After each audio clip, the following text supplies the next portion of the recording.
Twitch is literally imploding. Streamers are stealing tens of thousands, actually $300,000 plus from viewers, streamers, and even people with chemotherapy. All the while, YouTube, though, is releasing some amazing updates that we're going to talk about today. But also, we have a very special guest. But before I get to them, let me introduce the boys. How you guys doing? I'm good. I'm Reeps, by the way. I'm one of the co-hosts. I'm Reeps. Just wanted you to know I'm Reeps. Thank you. Hi Reeps. And I'm Nicktacular. Hello, everybody. And Hello. our very special guest is... Slicker. It's Slicker, everybody. Our special guest today stole $300,000. So many clicks. So many clicks. Oh, no. No, it's Sharky. Hello, Sharky. How you doing? Hi, I'm good. Thank you so much for having me. I'm excited to be here. I'm so excited to have more ANZ gang. This is my new theory, right? The goal of our entire podcast is to slowly bring more and more ANZ people in. And then we overthrow Twitch and get rid of how the top 5 to 10% of streamers are degenerates and just get all ANZ in there instead. That'd be great. Fantastic. If we could just live vicariously through each other, I'll be happy for that. Sharky, do you want to introduce yourself and let us know what you do for the audience who doesn't know you? Sure. My name is LonelyShark or LonelyShark Melb. I'm a horror variety streamer. I started a horror stream team with Walkerman as well. And yeah, it's basically anything that's horror variety that isn't phasmophobia or DBD, just, you know, some real horror experiences is what I'm sort of about. Yeah. I can hear the DBD people who love it in the comments already. What do you mean it's not real horror? What do you mean? Well, I'm not saying it's not real horror, but you know, like... I mean, it's not real horror. Yeah. It's scary for like 2 matches, 3 matches, and then, you know, it's just... Then it's strategy, right? It's just kind of like, Or how can I... saltiness. Yeah, that's You know true. what the real scariness of Dead by Daylight is? The people who DM you after a match telling you didn't play the game right. Oh my God. I remember I was playing DBD one time and I had people coming in saying, oh, you're tunneling that person. I was like, what the hell is tunneling? And all this kind of thing. Because I'm just trying to win the game. But apparently there's rules that you don't know about that are like sub rules that you should know about. And I'm like, I just can't be asked. I can't be Yeah, it's asked like to play Twitch this. etiquette. Just the people just don't know it. Yeah, I'm just like, I just want to play the game. I thought I'm supposed to kill these survivors. Then like, no, you've already downed that one person. So you got to go to the other person and down them now. I'm like, what? Anyway, confusing. I have a theory on horror games, okay? And I want your opinion on this, Shark. So my thing with horror games is I think that if you're playing a victim, right, you need to sort of feel not helpless, but you shouldn't feel, you should be terrified of the villains or the scary things. And the problem I have with Dead by Daylight is that you never do. Because they're so slow and you can just run away from them. And if you just zigzag a little bit, it's like, it feels strange. I don't know. Do you think that like good horror, you got to be kind of like weak and scared? Oh, 100%. As soon as I play a horror game and it gives me a gun or a weapon, I'm like instantly, I'm like not as scared anymore. But when it's one of those games where you're just basically helpless the whole time, that is like the best form that you can get, I think.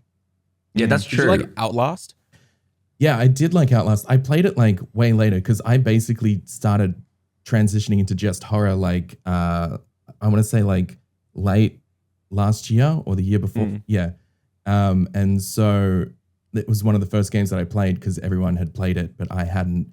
And yeah, it was good. I feel like it got dated a little bit, but you really did get that feeling of, especially looking through the camera and trying to find batteries. It just really played into my fear of just kind of like running out of resources, which I think is also a good thing. The amount of times I was walking through rooms in pitch black and Outlast purely because I was scared of running out of like the 4 batteries I had spare. But I was like, I don't know how many they'll show me. I better just not use them. And then I just get murdered by some guy with his cock out because I couldn't see anything. I'm sure this is in the game. But yeah, it's very true that I also like, even with other games, are you one of those people that like when you collect stuff, you're like, I don't need to use this right now. And then you get to the very final boss or whatever it is, and you've got this full on inventory with the most amazing stuff and you haven't used a single bit of it, but you're like, maybe I need it for later. Yeah. That is me. That is me. The one that saves everything. You're like, but I don't know how much I'm gonna get.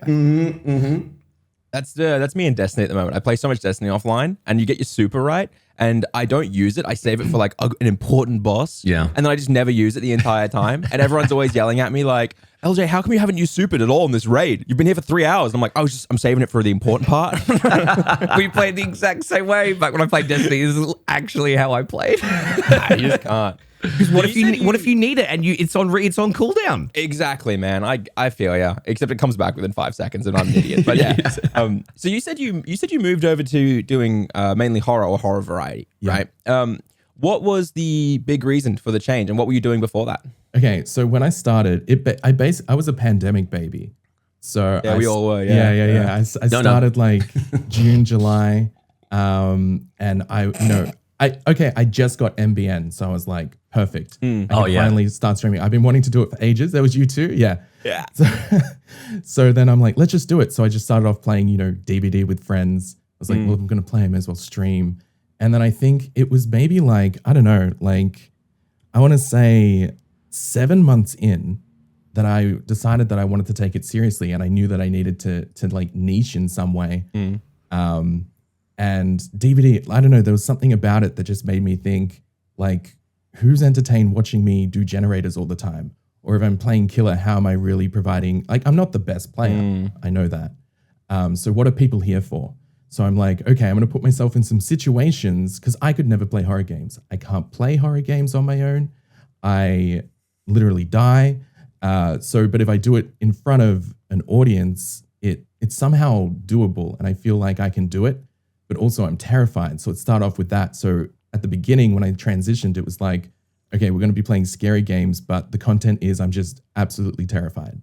And then I think it's smart. Yeah. Yeah, and it just went from there. Did you find that discovery, at least for Twitch, you were getting much from the specific horror games, or where do you think your early on discovery was coming from? It's really interesting. I'm not too sure where it was coming from, but I feel like when you play some games like Outlast, when you play some games like Resident Evil 7, there are categories on Twitch that have a lot of followers, but not a lot of people streaming it.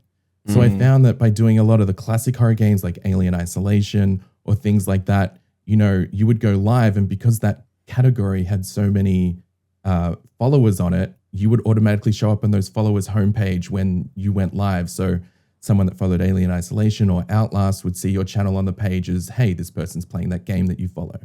So that was, I think, really good. That was an earlier way to sort of like get into that niche. By the way, I should clarify, because I just said we all were too. So Nick and Reeves, you guys have been streaming for a lot longer. When I say we all were too, I mean like that's when the big boom of growth at least was for you two. Like the pandemic is what like really pushed you up even higher. Sorry, you guys have been around a lot longer. Yes, I know. Like you have to clarify when you're shut making down. sure that people don't feel like I'm riding on these coattails. No. But like that was like a big moment for all of our channels, I find. Without a doubt, without a shadow of a doubt. Yeah. And we see it like still to this day. I think even a lot of people in the world found out about Twitch during the pandemic because, obviously it became the platform to go to if you wanted live interaction that wasn't, say OnlyFans or something like that. So another campsite. Well, it was kind of funny because that initial wave during 2020 with the thing, I didn't actually see any growth until April 2021. Sort of like when that second wave came through, and I think it was because I wasn't really doing a lot of those best practices or things. I wasn't taking it seriously up until then, and then I feel like something happened in my head where I was like, okay, I want to actually take this seriously, maybe make this a career. And then that's when it started to grow for me a little more. Because before that, I think it was just like I was sitting at around 20 to 30 average for almost a year. Right. Until changing. Here's the thing. Maybe this is a bad question, but I feel like whenever someone talks about a niche, and I feel like if anyone can attest to this is me, but do you ever regret niching so specifically into like horror variety kind of concepts? Not at all, because the cool thing about horror is that horror has every single genre within it. So you can play so many different games that are horror, but then they're an adventure, or it's, a puzzle game, or it's this, it's that. Like horror is such a diverse kind of thing. Like I even played Cult of the Lamb. Not really a horror, but, still a culty kind of thing. It all sort of relates in some way. So I think it's really good in that sense. And I mean, I've played some of the weirdest games I never thought I would know about or hear about because of horror. And I think especially in the indie scene, there's so much creativity that not a lot of indie studios get to do when they're, by a big publisher that just wants to sell millions of copies. So they kind of get restricted in what they can and can't do. So when you get to play those real, like, hey, I'm one dev and I made this game, and you play it, it's such a unique experience. And that's sort of like, that's what I think is the best when you get those kind of experiences. So I think it's really cool that I got to niche in that, because I feel like I have way more experiences than just playing like the latest hot game. Oh, I like that. That's a really good way of looking at it. That's kind of like what we've talked about before. It's like you niche down within a variety of things, or the other way around. You're doing a variety of things within a niche. That's a key demographic. Yeah. Like, Sharky, do you ever feel like you'll hit a point where you'll just kind of be scraping the barrel in terms of like horror games that you haven't played? Like you got to the point where you've played so much, there's not really many goes back indie to Dead by horrors. Daylight, right? That's the cycle continues. Yeah. No, because I mean, there are weeks where I do just scrape whatever I can get off itch.io or Steam. But sometimes those are the streams that always end up being like the most entertaining, because it's like, what the hell are we playing? And I feel like it definitely is like a mindset thing. Like, you can play a game and not feel into it, and it affects your whole stream. Because people can tell, if you're not having a good time, no one else is having a good time. But if you can embrace like the jankiness and things like that, I think that it's a different kind of like way to approach a game that might not be the best game, but is entertaining for everyone. I found that a lot recently, that it really entirely comes down to that mindset for me. Like, I think at all of our stage, we all have a certain amount of discovery now, where we've got people who are going to come in, and I think we'll all probably have, 90 plus minimum people coming in, right?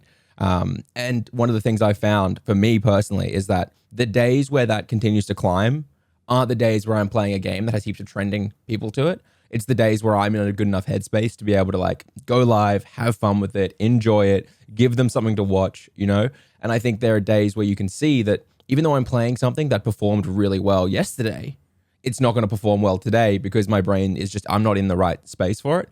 So I think it's a massive thing that I've had to teach myself. Like, I've literally got on my monitor right now 3 different post-it notes, and one of them says, remember, this is a show, right? Because it's like, this is meant to be entertaining. It's meant to be a show.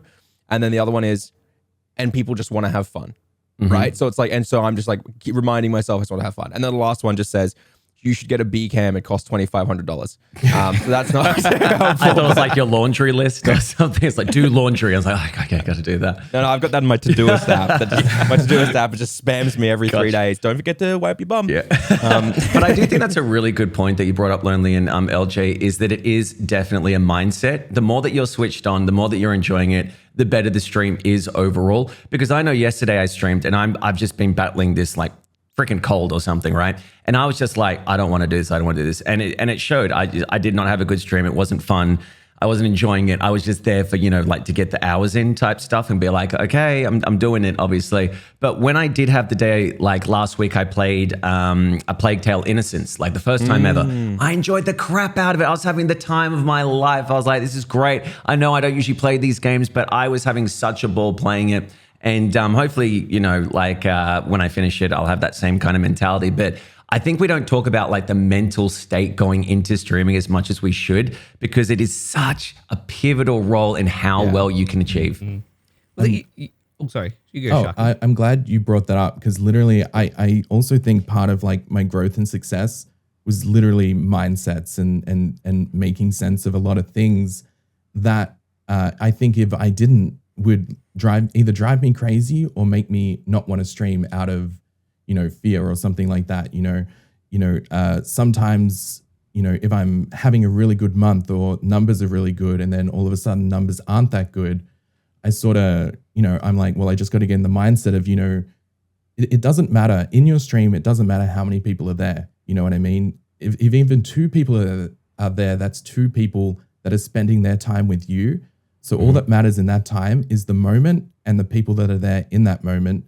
So that's why I always turn viewer count off. I assume a lot of people We all do, yeah. I've been bad lately. I've been really bad lately, boys. Oh, you've been putting it on. Oh, no. Here's the thing. I have it off, but it's so easy for me to check it. And I think we're allowed to talk about it. I don't know if it matters, but like, the front page embed backfill stuff. I think we're allowed to mention this, but like when you're a partner, sometimes you can rotate onto the front page and it gives you like a boost in viewership, right? And the viewers, it's pretty much been proven that if you're on the front page, you don't actually get any kind of real discovery from it. It just boosts your average viewers up. Correct. Right? And that means you might get better discovery in a category, for example. But here's the thing, right? Is that lately I've been, obviously we all know I've moved directly, like entirely to the opposite spectrum of where I am. And like, I'm averaging much lower. I'm averaging like 80 to 90. But the really interesting thing is the front page is making me look like I have like 150, sometimes like 220. Yeah. Right? Yeah, same. And I hover over it. And the thing that's been throwing me off so much lately is I'm sat there like, I don't know, these people, I'm like, these people aren't real. You know what I mean? It's just it's super strange. Like I'll have like 5 to 10 active chatters, which is pretty normal for like a 100 viewer Andy or a 200 viewer Andy. Yep. But I'll be like sat there like, I've only got 5 viewers. None of these people are real. It's really weird, right? Like I appreciate it, and I wouldn't turn the front page backfill off because it's given me also a lot more freedom to feel confident in just experimenting with my content in the new time slot. Yeah. But it's so strange to me to be like, yeah, these people aren't real. How do people, it blows my mind though, because I know there are people who legitimately view bot. And I'm like, how do you go and put on a straight face and feel confident and like put on a show and stuff like that when you know that you're viewbotting like hundreds of viewers, right? Or like Fextra Life who have 80,000 viewers and like they're all embedded on their website. They're not real viewers. And you kind of said that like, how are you guys able to just like smile and pretend this stuff's legit? Like I'm sat here the entire time like, oh my God, none of these people are real. What am I doing with my life? Because some people are just crap. That's the simple of it. But no, well, I'll say as well, like Reaps, I sort of sympathize with how you feel because that was me last week when I, didn't sound, when I was like sick and I had taken some time off and I was like, well, I feel good even though my voice is shot. I'm still gonna like push myself for like a stream. Yeah, and I took it easy, but I still wasn't putting in my normal performance, you could say, for on stream. Put the amount of energy that I bring. Yeah. So I definitely feel like I took a hit in that regard, and then sort of slowly feeling the effects of it as I came back to feeling better and I sound like a person. Thank you for all those likes and subscribes from last week. You guys helped me get my voice back, so appreciate it. Thank you. Hey, nice. It's good to sound like a person again. But yeah, I definitely feel that. Like you even though you're sick, you still want to. You feel guilty because you're taking time off, and then okay, if I take too much time off, people are going to forget. They're going to move on. That's always that fear that sits in your brain. So you want to try and make sure that you at least put yourself out there so that you can kind of stay within people's minds. But it's really tough. But I would say you felt that way with Odyssey as well, Reaps. When you're talking about Plague, you felt that way with Super Mario Odyssey, where you're unsure but you wanted to play it. Then you ended up having a really good time. And what LJ and I gave you feedback was like it was amazing to watch as well. No, it was really good. Like I completely agree that I need to step out of your box from time to time and do things that are new and natural to you, because you do have that enthusiasm. But I think I tweeted about this last week as well. Tell me if you feel the same way, boys. But when you have a day off in content creation, you don't really feel like you have a day off, because you feel like if you're enjoying yourself and you've got all this free time, you should be doing something proactive for the day that helps you later on that week or for a project that you have. And if you don't do something that day, you have this amazing sense of guilt that is just kind of like, dude, I'm hopeless. I don't want it, this kind of weird mentality. And I don't know if that's right or wrong, but I just wanted to throw it out there. You know what's really helped me with that lately? Because I 100% agree, right? Yeah. Is hiring my editor. Yeah. Hiring my editor has really helped me take time off and feel better about taking my time off, because like now I'm like, I need to be editing a stream scheme video, or I need to be editing an LJ video, I need to be editing TikToks, something like that. It's like nothing's getting done right now. I'm not on the hustle, the Sigma grind set. I'm not doing it. But like then I think about it, I'm like, wait a minute, no. I know that I have an LJ video that's going to come out weekly. I've already given the footage out. He's also editing a stream scheme one. Like I can just edit 2 TikToks today, do my stream, prep my go lives, do my chores, and things are still going to keep moving along. But now my brain isn't saying to me, yeah, but you could be working as well, and you'd be having much more content go out. Why aren't you doing that? You lazy piece of shit, farming all your work off to someone else. And I'm like, well, you can't win. You can't fight your brain. I feel like that's half the reason why we as content creators get sick sometimes. Even though we barely leave the house, I feel like our brains just sometimes force us to get sick, just to be like, hey, idiot, you need to just take some time off. And the only way to do that is to force you to be sick and just force you to rest. Speaking about YouTube, though, I was looking at yours. I don't know when it was. I think it was maybe like a month-ish ago, Shark. Because you tweeted out the fact, I'm pretty sure this was how I found you, but you tweeted out saying that you put a lot more work into a video. I think it was Mortuary Assistant. Yes. And it returned really good views, like really like, so like 4,000-ish views. Yeah, for your size. Yeah. But also for any of our sizes, for our gaming channels. You want to talk me through a little bit about that? Like what were you doing before? I'm really curious about what you changed and why you think this one performed better. Okay, well, I think originally, I've always found it kind of hard with what I want to do on YouTube. It's like, do I cut down a VOD of a playthrough of some indie game, but also no one's really searching for this indie game, and generally people that want to see a playthrough, they want to see the whole thing, everything, but it's also very niche. Like I feel like it's very hard to reach that.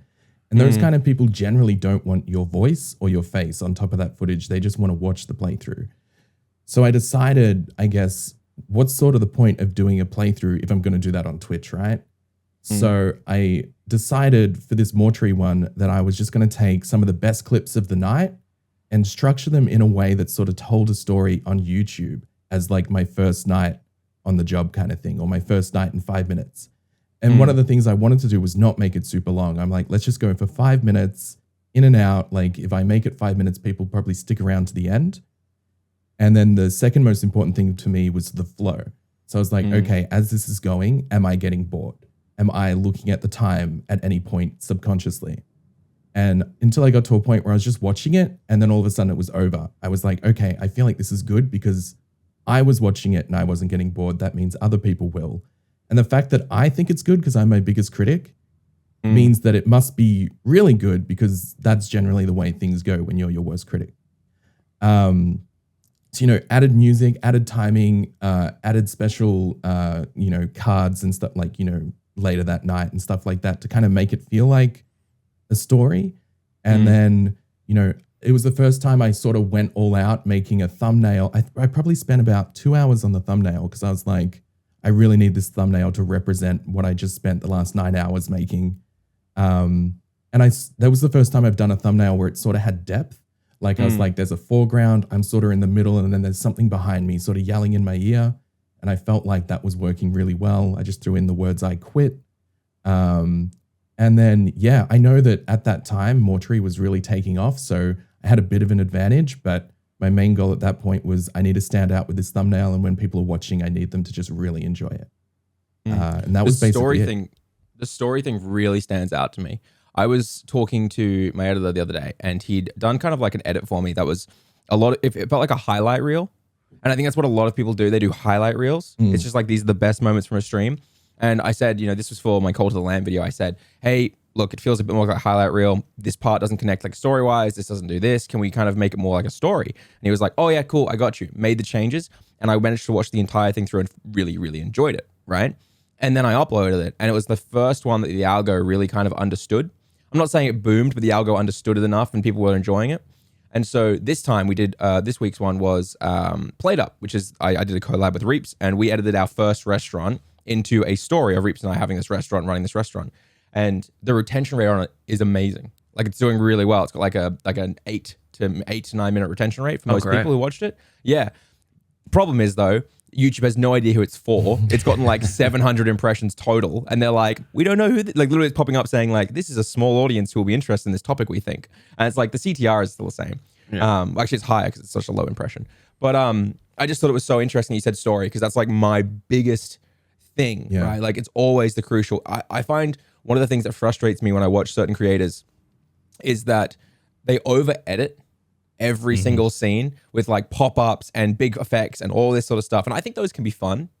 But I think if your core thing isn't telling like a story of this is what we're doing and this is where we're going and it doesn't flow nicely, you're always going to have major issues. And that's something I need to learn with my recordings though and my streams, to be honest. Well, LJ, it's good that you say that because it was actually came a little bit from your advice from a few podcasts ago as well, where you were basically saying, we need to be making content for the platform, not content to get people to come to other platforms.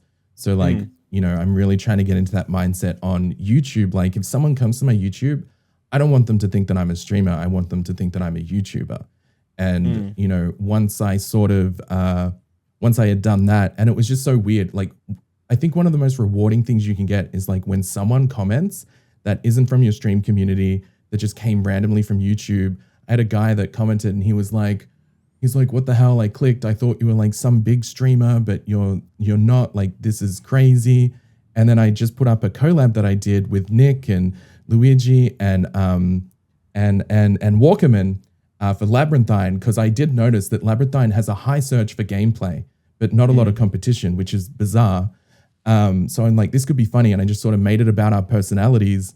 And then one of the comments we got from that, which kind of like really helped my confidence, was, I've never seen this bunch of YouTubers before, but you guys had me in stitches, especially at the end, which was... That was a great comment, yeah. It was so good because I'm like, they're calling us YouTubers. Yeah.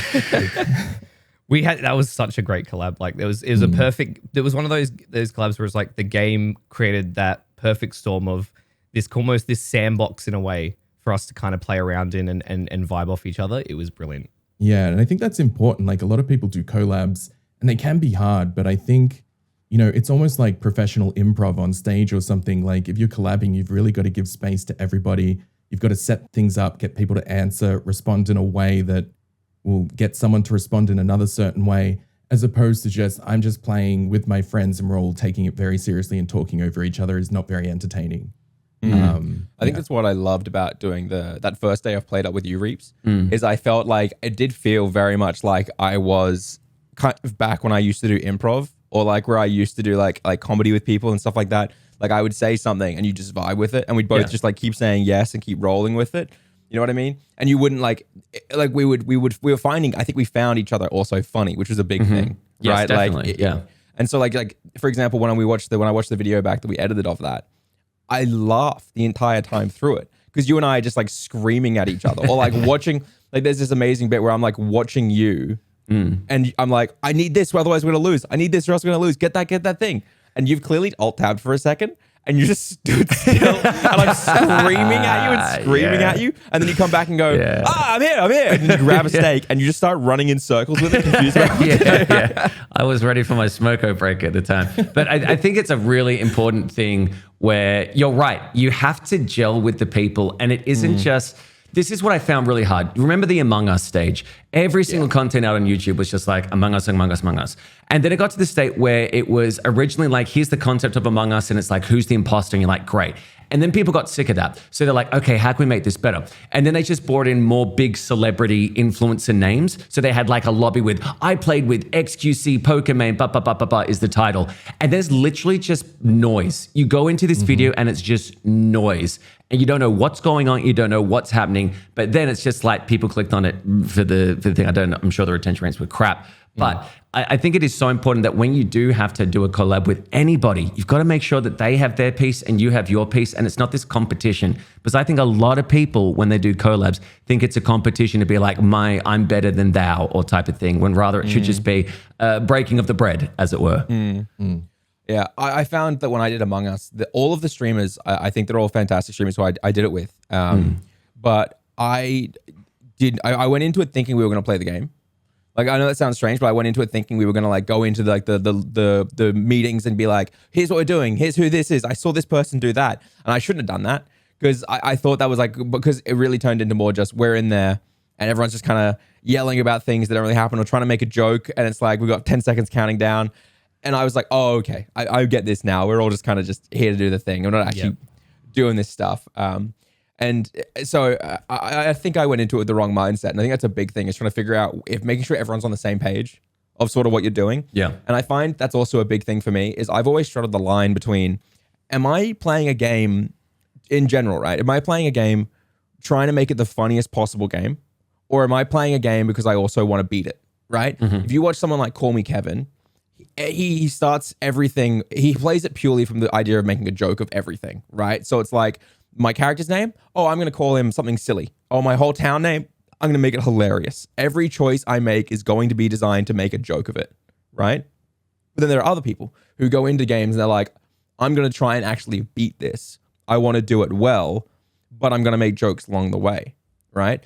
And I got to figure out, like, I find that that's one of my things that I always struggle to walk the line with, is how much of what I'm doing is designed to just be absolute hilarious, everyone's laughing at the dumb shit I do, versus how much of it is actually like people are like, oh, I'm enjoying seeing this. And I think I don't think there's a yes or a no. It's like you always need the progress. You guys feel like if you're not making enough progress in a game, you're almost boring, even if you feel like you're being hilarious or making good quality jokes? I feel like here's the thing. I feel like now at the stage that I'm at, I'm really aware that there's probably a lot of people watching me that don't chat or just enjoy watching.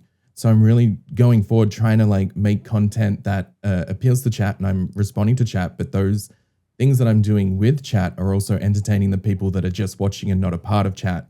So I don't like to make things too focused on one, but yeah, you're 100% right in terms of like just trying to find that balance of like something that's so my mindset these days is like, okay, what are the watchers thinking as I'm doing this? And I've always got them in mind. So I think that helps me get a flow going, like that I'm not getting, too caught up in one part or too caught up in a conversation that isn't really, or it's kind of one-sided with one person in chat, you know what I mean? Trying to make it just like, if everyone is listening to what we're talking about, everyone can take something away from it. And then that way it's a little more inclusive of people that maybe don't want to chat or they're too scared to chat, but at least they're a part of it as well. Yeah. I think Reeps was saying that the other week, weren't you? You were talking about how you have to be super vague or like, what was it you said? You said why? I said, like in terms of I had to be quite broad in terms of what I was saying, so that people can always have their say. But if you get too specific, in like, what do you think about the NRL Grand Finals, boys? It's like, who the fuck watches that? You know what I mean? Like in the back of your brain. But when it's kind of like that general thing of like, so do you like pineapple on pizza? Which was, I think, what you said, LJ. It's like everybody's got a say on that, and it's great. What I also fall into the trap of recently that I need to fall out of the trap of is that sometimes you will have days where quite a few people are watching you, but because I don't have a viewer count on and I go on what's being said in the chat, you think, oh my God, 2 people are here out of, whatever it is. Yeah. And you realize that actually there's quite a lot of people just lurking because 1, they're busy, they've got you on as background, or 2, they just like, not conversing and just enjoying the experience. And I just got to bring that into my mind that, okay, no matter what happens, as long as I'm as entertaining as I think I can be, then that to me is a good stream. And what happens. I can't change it. Yeah. Do you guys ever struggle with the concept of, and this is on the topic as well. Sorry, Nick, I'll let you go a second. But I just, do you guys ever struggle with the fact that it's not necessarily you dislike having low viewership, right? It's more that you're worried about what other people will think of your viewership, or maybe this is just a me thing because of my other channels and stuff. I don't know. I'm just curious. No, not at all. I think there's always pressure. Because it's like you get to the point where you make partner, and then it's kind of like, well, if you're a partner, there's always like this expectation, well, you need to be always over 75 or else why are you a partner? You know what I mean? Yes. And in like, that is something like every week I'm like, oh man, I'm going to fall off this week. I'm going to fall off next month. Last month I think last month in August was like my average for the month was 180. But then I'm like, okay, going to September, I know it's going to be much lower. Like, you know what I mean? It was just a good month. Which it is. It's like 140 now or something, which is fine. But, there's always that thing in the back of your head that's like, well, now I'm a partner. If I keep doing badly, like people are going to think that I've fallen off or I've failed, when really it shouldn't really matter what the other people think if they're not in, part of like your community or what you're doing. Like that's just their opinion. So, and that's a shitty mindset to be worrying too much about what someone else is doing. So good for them. Yeah. I think it's also that thing of everybody goes through ups and downs, like in terms of viewerships. Like I've never gone to like a big streamer before and been like, oh, their viewership's really low, which means that they're done, I'm always like, okay, this is just a month that they're playing something different or, whatever reason. And they always bring it up because it's never going to be this plateau and then always on the rise, as we've said. So, and also like from our point of view, knowing how hard it is to get viewers, how to get discovery and stuff, I can never look down on sort of having low numbers because as long as they're doing what they're doing and they're doing it well and obviously not hating their life while they're doing it, I'll be like, of course, it's always going to be this like swings and roundabouts kind of lifestyle of, you're going to have great months, you're going to have crap months, as long as you keep making sure that you're healthy and happy and got enough monetary income to look after yourself, all for it. Yeah. It's interesting because that's always something in the back of my head. Like you're thinking about how your content is going to be perceived. Like you may like once you find your rhythm and your routine of like what you think works well for you, but that's always going to be sort of like I feel like in there a little bit, and maybe some days or some months more than others that kind of bubbles up to the surface more so, where you're sort of almost hyper aware of like, oh, is my content good this month? Like, are people receiving this well?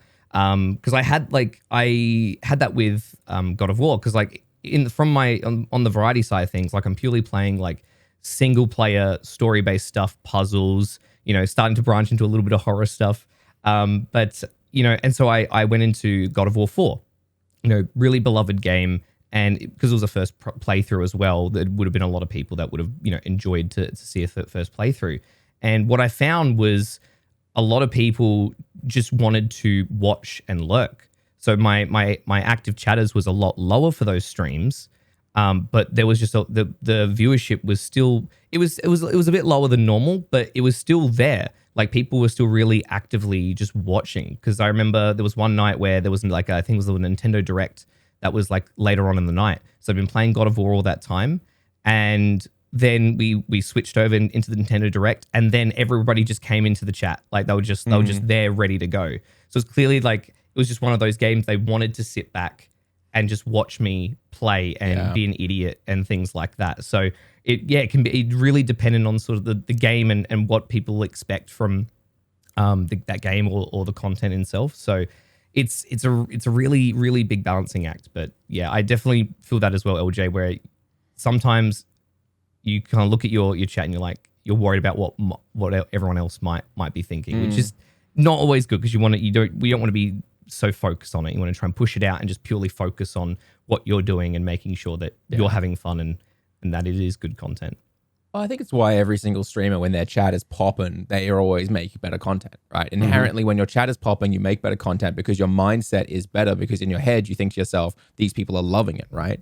Even if you're not having a one-to-one back and forth, if you're playing a game and people are just making jokes and commentary and stuff like that, even if you're ignoring your chat, if people are still there just like spamming lulls and kick W's and stuff like that, you'll know I'm doing really well right now, right? And it's interesting, we've talked about this a bit, but it's interesting when I do my offline recordings, for example, did a recording 2 days ago where I played Road 96 offline, but I'm doing a playthrough of it where I only pick the bad options. I do everything I can to pick the bad options, right? So it's called like, can you beat Road 96 by only picking the worst option? And while I was doing it, there's no stress. There's no worry, because I'm looking at my OBS, which is recording. It still has the chat dock in there. The chat's empty, but it's not supposed to be full, right? And it's so interesting how those small switches in mindset do so much for you as a creator. But you said something there, Nick, and I'm curious about everyone's thoughts. You said once you kind of know what works for you, do you guys ever struggle with the fact that, like, I don't know about you guys, but we've all been doing it for a little while now. I think, Shark, you're probably the person who's been doing it the not youngest, smallest. I think you've only been going for like a year and a bit now, right? Of streaming, just past 2 years, yeah. Just past 2 years, there you go. So I find one of the really interesting things for me is that I have changed so much in the last 2 years from a person. Like, I am completely different. Even in the last like 3 months, my entire life has changed. My interests have changed. Everything about me has changed to the point where it's like, I don't really know what works for me anymore. It's so strange. Like, there's this piece of art that my wife has printed out and put into a frame in her office. It's from a comic book called Obelisk and Metronome. No, Obelisk and Metronome. So it's a different thing. And it's essentially the comic is just like a black and white drawing of a metronome going back and forth, and then a black obelisk, right? Because they look so similar. And it says, essentially the idea is one of them says to the other, how do I deal with my anxiety? And the other one says, just be yourself. And it says back, I am but an ever-changing person of thoughts and feelings, and no day is the same for me. And the obelisk says back, well, then just have fun. Right? yeah. And it's great. Listen. That is like that's like me in a nutshell. Like, I feel like it's like, and this is every human, right? Like, I'm not special, but like, I rapidly change everything about myself and learn and grow, and everything is different every single day. And I'm always trying to be better or improve. And I find that I struggle to, this is one of the things I found that with my stream that I've always struggled with, is that people are watching me one month because they love watching me play Valheim. And then the next month I'm like, God, I can't fucking touch another survival open world game, right? Just can't do it. You know what I mean? If I watch another Mansion review or React Andy, I'm gonna have to quit. Like, you know what I mean? It's like, and then people are like, oh, well, what are you moving on to next? I'm like, well, I'm moving on to GeoGuessr next. And they're like, none of us give a shit about you. And it's like, it's so hard, right? And I don't really, I've never really been able to find, the only thread that I think has always been consistent for me is that I'll always love indie games. Like I always love picking up indie games, you know, like I love picking up Played Up. I loved picking up Cult of the Lamb, which I classify as indie despite it being so big and being published by Devolver and stuff. And I've always loved those. But the problem is that's not really a demographic. You know what I mean? It's like people who watch Cult aren't going to watch Played Up, and people who watch Played Up aren't necessarily going to watch, you know, Inside. And I just find it's very hard because I don't have a specific thing that I'll always like or dislike and stuff like that. And I try to go back to things that people loved. And I'm like, people might love it, but I don't love it anymore. And you can see that what we talked about earlier. Like you can see that when I'm playing, that while I'm having fun, I'd probably have more fun if I was doing something else. And it's like, it's trying to find what that is while balancing what audience expectation is, because I'll never truly be able to break through my average viewer caps unless I manage to kind of keep my audience rolling into the next thing properly. Yep. Yeah, it's really tough because like I guess when you take someone who I guess niches into like cozy games, right? That's something you can stay well within and then still have a lot of games within that that kind of, you know, that genre of game, I guess you could say. So like that's easier to kind of roll through. Whereas in your case, from what you're saying, you're much more widespread in terms of what you like and what you want to play and things like that. So it gets really tough. I mean, the thing that at least is consistent is that you're not going from like, you know, you didn't go from like Chicory and then you went to streaming Destiny 2. Like no, I'm never doing Destiny 2. That's my game. Right? I suck all the that's time. just a sacred game. You can't let audience touch that. It just won't work. Yeah. But sorry. Oh, sorry. I was just gonna say, in terms of like what LJ was saying with the, you know, the viewer cap, or what you feel like it's kind of hard to break that like barrier. Do you think like a lot of that comes down to like community wise? Like sometimes if a community gets to a certain size, it's sort of hard to go past it because new people coming in feel like, oh, I don't really fit in here because everyone's in on like this one thing that's been here for a while. And then to sort of get past that cap, like would that be the transition from like a community into like a hive mind? Yeah. No, 100%. I think we talked about maybe last week, actually. I don't know. It was one of them recently, but I think you're 100% spot on. And I think that my nighttime streams I had a really solid community and I loved streaming in that community. And one day I really want to be able to go back to doing night times when life settles down. I don't see it settling down anytime soon though, sadly. But I know that it was very hard for a lot of people to get involved. And you're probably like, oh, how do you know? Well, I actually asked. Like I asked people who'd become community members in the past like 2 months. And I was like, hey guys, when you joined, was it difficult? And people were saying things like, yeah, I don't have enough time to do X or Y, like what some of the community members are doing. And because I don't have enough time for that, I feel like I never really fit in the Discord. And I was like, that's really tough. And I'm like, do you enjoy watching the stream? Like, oh yeah, I love it. But sometimes I don't feel like chatting because it kind of feels like, you know, I'm not a part of the cool club. You know, I'm not really like, I'm not like a part of it. And I was like, oh, well, you know, that's how do I make that better? And they're like, I don't think there's a way you can actively like make it better other than you just keep making content and trying to make it so that anyone who joins knows what's going on and can get involved, you know, and have like easy to understand things. But I think you're right. I think that's one of the hardest parts is moving from that. And interestingly, when I first started out, I had like 80 to 100 viewers at one point, right? And then Stream Scheme, I started Stream Scheme after I already had 80 average. And then Stream Scheme started picking up after like 20 videos. And I was sitting there playing Raft, and I'd just gotten to the first big boat you find in Raft, right? And I was like, man, chat's really active tonight. This is really strange. And I had a really fun stream. And I went and looked at my average viewer count the next day, and I had like 200 average viewers for it. And I realized it was because Stream Scheme, a video, had started going viral while I was live. Like it was my first video of how to go from 0 to 25 average in 60 days, which is breaking down how I did it.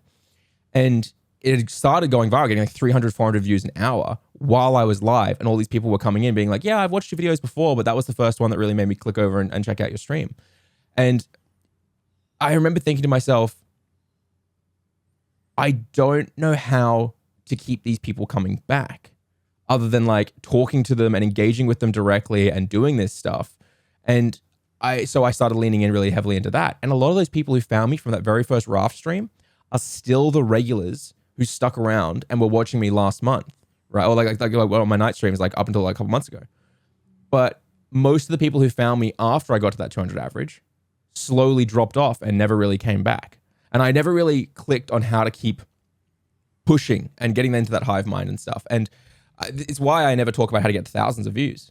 It's because I don't know how to get to thousands of views other than hopefully having some videos blow up and building it, right? And I think that's one of the big difficulties that I will just never really know how to learn, to be honest, unless it happens and I can go, okay, that makes sense. There's this guy in our stream team, the horror stream team that we have. He's definitely a YouTuber first, has maybe like 20K subs, does horror playthroughs, the kind of ones that are like all endings, which do really well. And he got accepted into the TikTok gamer program in the US, which is where it's only available. And it's really interesting. I think on his stream, between 30 to 40 viewers. And then when started multi-streaming with TikTok, I feel like his TikTok had maybe like 16K viewers at one point, and his Twitch was up to like 400 to 600 viewers since then. Nice. And it's been really interesting to see that that work for him. Like he's worked so hard, all his stuff on YouTube, but his Twitch never really took off. I say didn't really take off. Like 30 to 40 is like really, really good. Yeah. But compared to where it is now, because of the multi-streaming and and it was really weird being in there. He was playing The Walking Dead, and there was a decision that he had to make whether they stayed or left. And everyone wanted to leave, but then they realized that it was one of those confusing ones. Oh, we thought you meant leave the place, not leave the character. And then just watching this chat, like this hive mind chat of just being like, Alpol, Alpol, Alpol. It was like really crazy to watch, like going from 30 to like this huge viewership that we're just in this hive mind of like, yeah, that was an Alpol. Yeah. Yeah.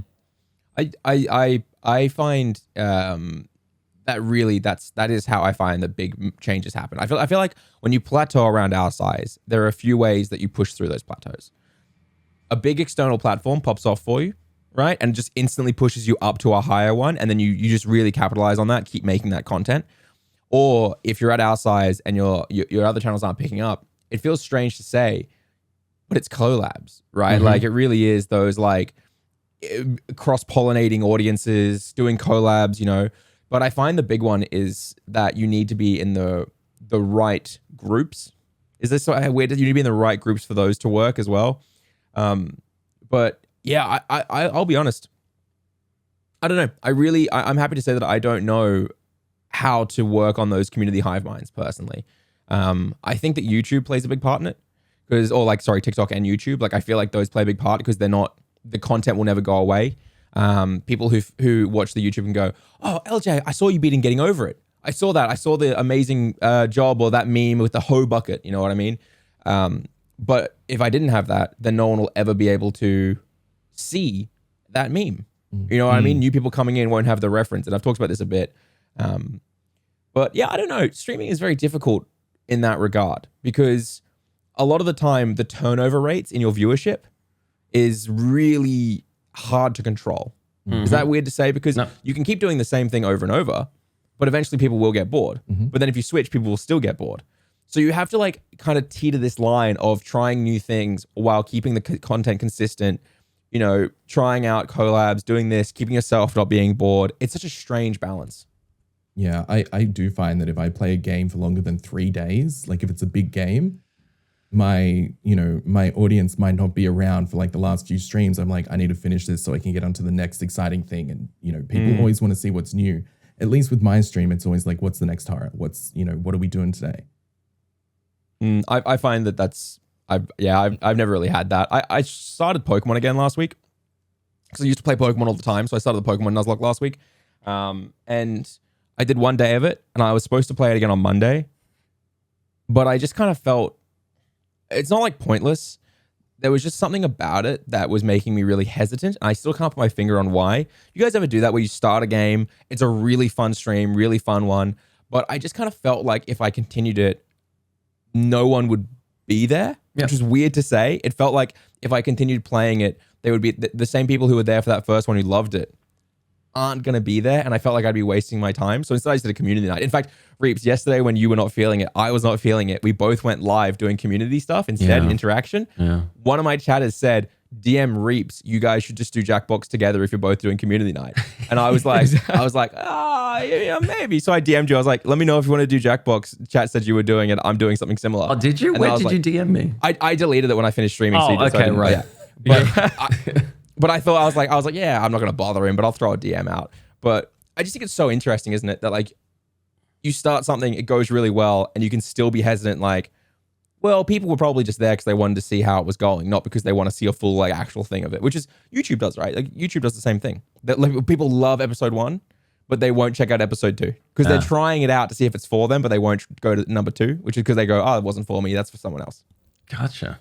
Yeah, I think I felt that to an extent with God of War, where I felt like the first couple of streams were quite good, and then it kind of like teetered off a bit as well. It's really, really interesting. I'm curious, like speaking about like sort of like, you know, the audience retention and sort of like the hive mind for the chat and things like that. Sharky, what was your experience sort of through your growth journey with, you know, going like starting out streaming and then, you know, now getting to the point where you're averaging, you know, like in the hundreds and sometimes even in the 200s? Like how have you managed that like over the course of your time? It's really weird. It's like I try not to look at it during or like daily, you know what I mean? You can't really tell much from your stats by looking on a daily basis. You really need to look over the last like 60 to 90 days to really understand what's happening. But even then, you know, you could just have a really big raid one day and that's just boosted everything. So I guess in terms of management, I've sort of come to peace with understanding how my graph sort of works. Like I'll see it peak up and then it'll drop down for like 2 or 3 months. And then it'll peak up again, but it'll be higher than the last peak. And then it'll go down for the next 2 or 3 months. And then it'll pick up again. So I sort of see a pattern. And in my mind, I'm like, I know that like this pattern, there's no real sense to the pattern. But, you know, for this month, for example, because I'm down, I'm like, well, that's okay. That's in line with my general stats. It's going to go down for a few months and then it might peak again. And I think that's a really healthy way to sort of look at that, especially as you're growing, because there's some people that might see a big drop off and they just feel too anxious to even go back to streaming because they think they're going to fail. But they got to realize that like, obviously you can't always be growing. And if you're staying the same and not moving, you're stagnant. And so you really need to drop down to come back up again. I mean, it's just, that's just how it works. I think when it comes to stagnation, I know that when I stagnate, like in terms of, you can probably watch my streams and go, oh yeah, this is in line with everything that he does. But mentally in the back of my mind, I'm like, oh, I'm just not feeling it right. And when I get to that state, I'm like, what can I do to pick myself up to give me that extra zest or energy, whatever I need for a stream? And it always comes down to one thing, and that's adding new things for the stream, like say whether that's scenes, whether that's ideas, whether that's like a theme for like one of the, you know, like PogChumps or something like that. It's just something that gets me out of doing the same routine, because, you know, the whole thing of like insanity is doing the same thing over and over and expecting different results.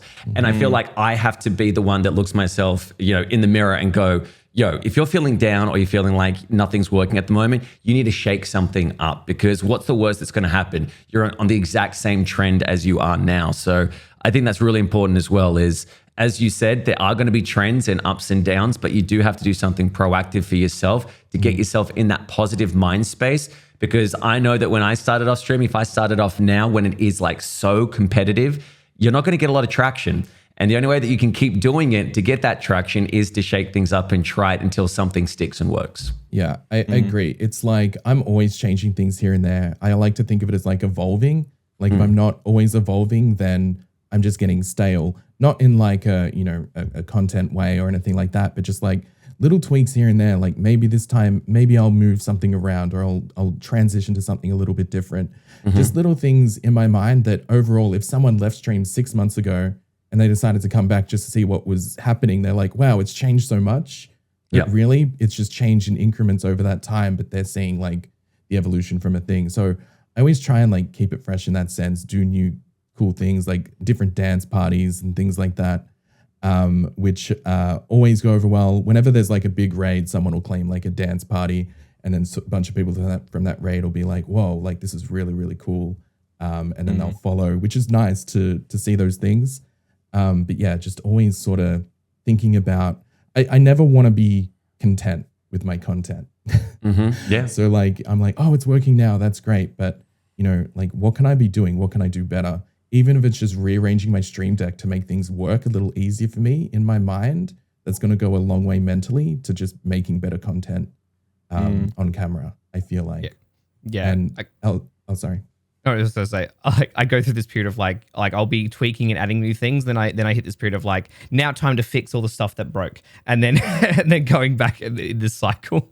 Actually, that's the only reason why I haven't upgraded my mic system yet. LJ, I know you hate the Elgato Wave, but I don't hate it. I think it's fine. Yeah. I just think that for the price, my big thing is like I see it recommended to a lot of beginners because this was my beginner mic. But everything works so well. My sound on stream, everything, I'm so happy with it. I know the moment that I like get like an XLR or an XLR mic, like I'm just going to have so many problems because everything is just working so well for me right now. And I'm like, well, if it's not broke, like don't upgrade. Don't fix it. Yeah. No, 100%. To clarify, I complain about the Elgato not because I dislike it. I think it's a great mic. Yeah. I complain about it because a lot of people talk about the software, right? Like they say it's like, this is the best thing ever. And I agree it's good. But like you can get all that for free if you have other software and options and things like that.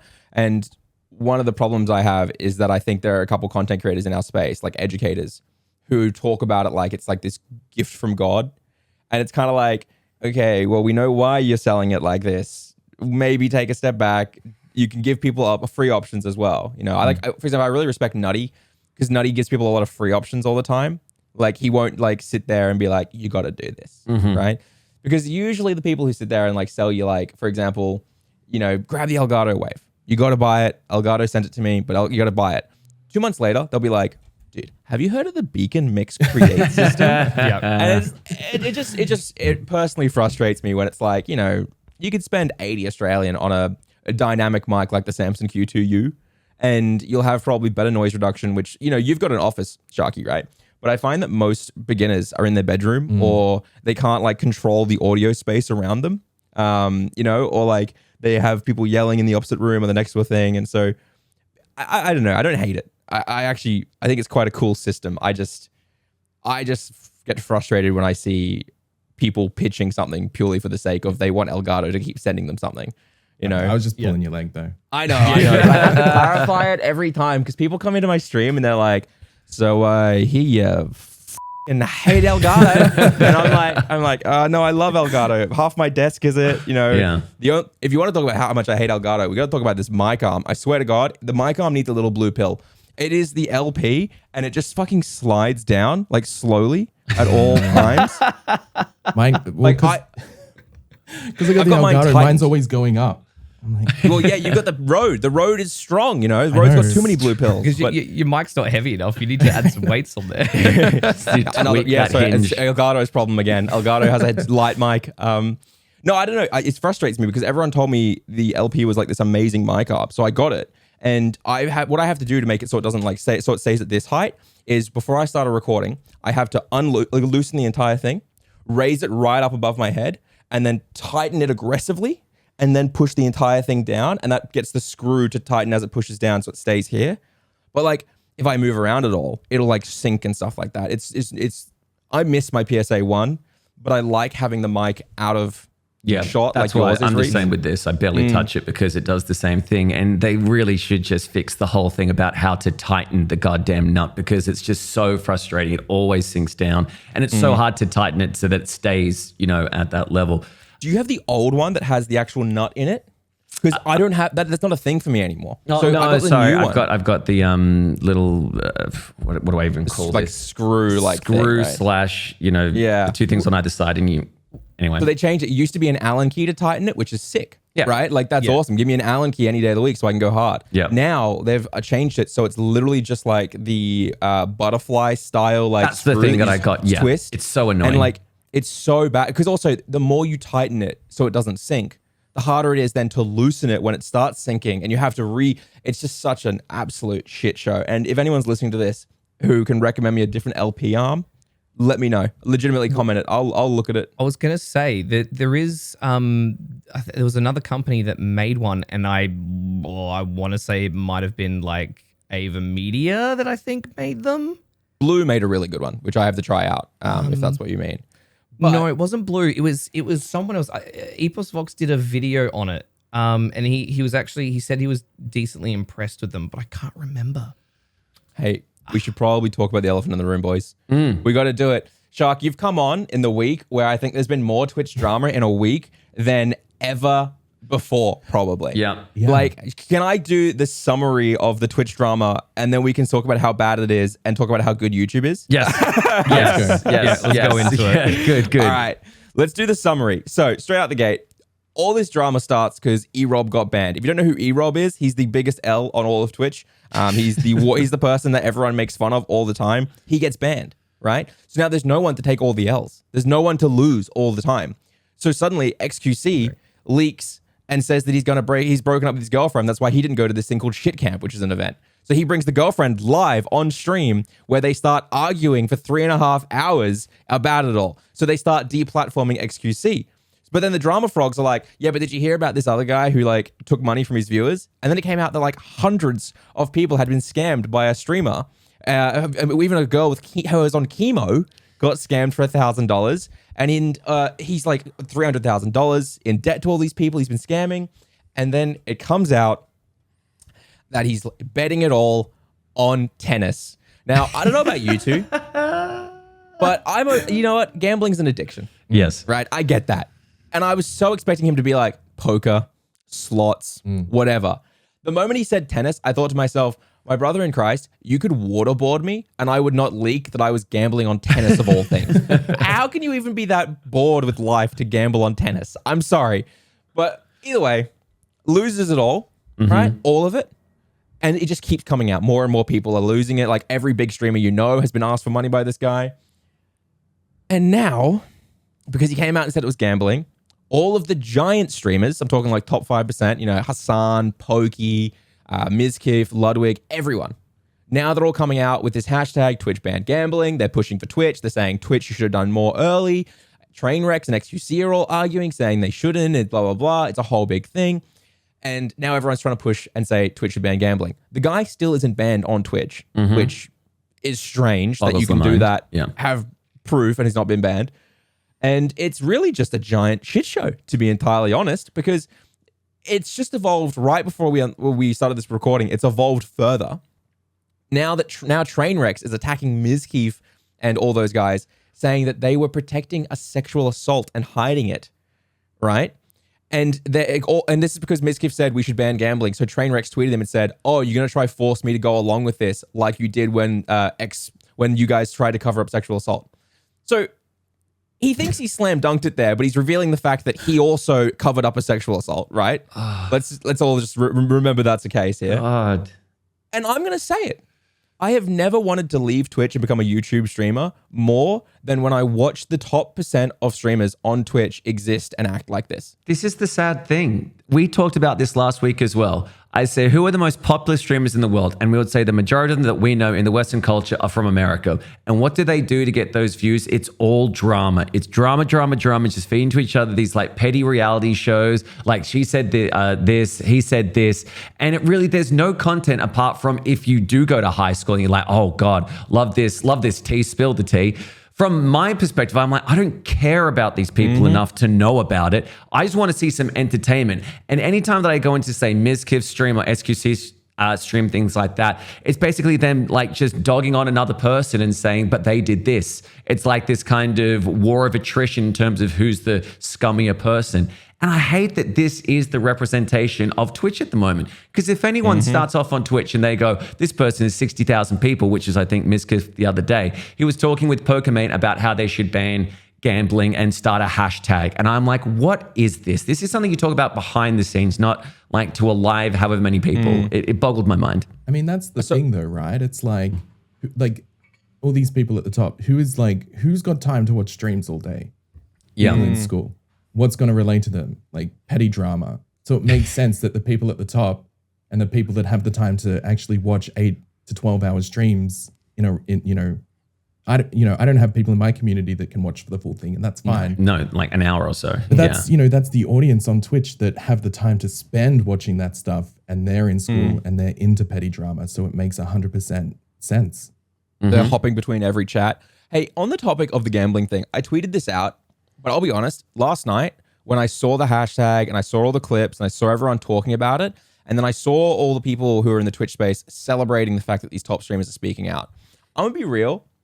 I legitimately got mad. Like I got really, really angry because for the last year and a half since the gambling stuff started picking up, anytime it's come up anywhere, I've been aggressively outspoken against it, both in multiple SSN videos, here on the podcast, in community posts, on Twitter, everywhere. I've been so outspoken against it, and I get absolutely lambasted. I get shit on for being jealous, or you do it too, or all this stuff, or oh yeah, you're upset at gambling. What about hot tubs? I get dragged over hot coals by these fucking commenters. Yeah. Yet I bet these same people who said that shit are now totally pop off, King. Yes, Miss Kim. Yeah. Yes. Yeah. Just because, that's the thing to get behind. That's the new topic to rally It's behind. bandwagoning. It's Yeah. complete Behind. bandwagoning. Yeah. And they're also mad at Twitch.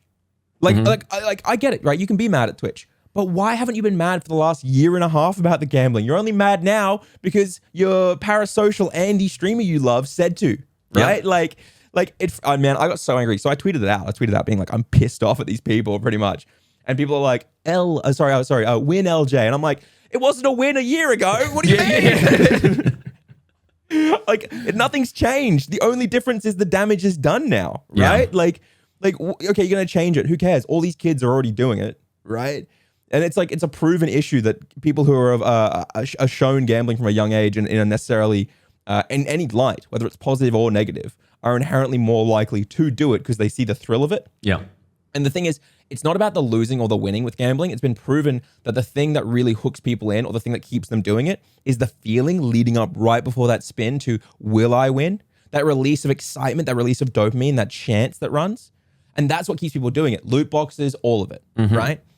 And it frustrates me because it's proven as well that telling someone, I'm down $3 million, don't do this, does nothing. Of course it Because doesn't. no one cares about the losses. They want the thrill of the attempt. And also, we know that they're making money and that its message doesn't do anything, because why would Stake pay millions of dollars to XQC and Trainwrecks every month if they weren't making that back? That was people reading the Reddit threads and stuff like that you linked. That was people's arguments. It's but he's sitting there telling people not to gamble while he's gambling. It's yeah, okay.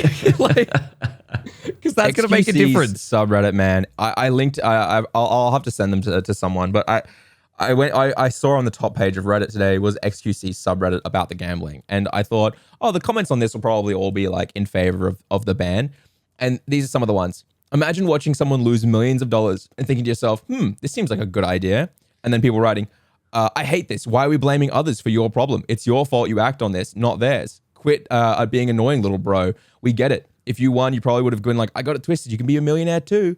And it's what? That's what are you talking about? You're not blaming someone else for a problem. You're becoming addicted because you were advertised something by a sponsored stream. Here's another one. If you see someone lose millions of dollars each day while reminding you every 10 seconds to not gamble, you will lose, and you still decide to gamble after that, it's natural selection at that point. Not gonna lie. That's got 1,000 upvotes on this Reddit post. Of course, because again, it's preaching to the choir. It's a hive mind, as LonelyShark was saying. As soon as they believe that they're in the right and that they're the kind of flagship for what should be done and what shouldn't be done, they're obviously going to take the side of what has the most numbers because they want to feel included. It is so mind-boggling to me, to be honest. It is so, I just go round and round in circles. How can these people believe this concept, Yeah. There has been some semi-good, I wouldn't call it good, that's come out of this whole thing, obviously, which is the ban. People want to ban it. Twitch is thinking about banning it. Hopefully they do. If they don't, we'll see. But if we want to talk about good changes to platforms of things that might be coming, YouTube. Yeah. Holy Huge. crap. These Huge. last 2 weeks, they have announced multiple features that are massive, and I'd love to know you boys going to do it. Let me just rattle off a few of them. for you. I've got them up here for you. First one that came out that I thought was probably my favorite one. They've listened to everyone's feedback. One of the biggest problems we have with YouTube as creators, I think we've all agreed with this, and I'll let you know what your thoughts are before we say what the change is. When you do a live stream, you kind of have to unlist it, right? Or else it sits there amongst your videos. Or if you upload a short, it sits there amongst your videos and it causes strange things as well. What do you guys think? Is that one of the issues you have with uploading shorts and live streams on YouTube right now? Whole reason I removed my shorts. Yes. It just looks so ugly. Yep. When people go, it's like, what is this thumbnail?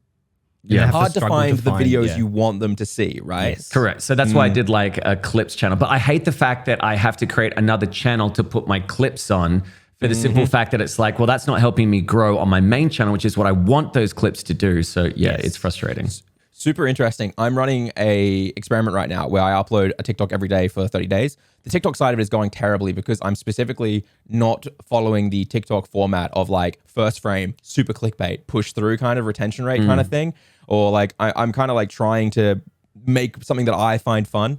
And that doesn't work on TikTok, at least, because I don't think I'm a TikTok audience. So I shouldn't be making it for myself. But either way, but YouTube Shorts. But we're doing it. We're doing it. Yeah, exactly. Yeah. But YouTube Shorts, though, it's doing so well. It's like 40,000 views in 5 days on YouTube Shorts, right?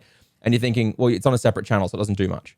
So I uploaded the video this morning called Drinking 2.2 million Scoville hot sauce to YouTube Shorts. And one thing I've learned for YouTube Shorts, the title matters more than like anything else I've found so far.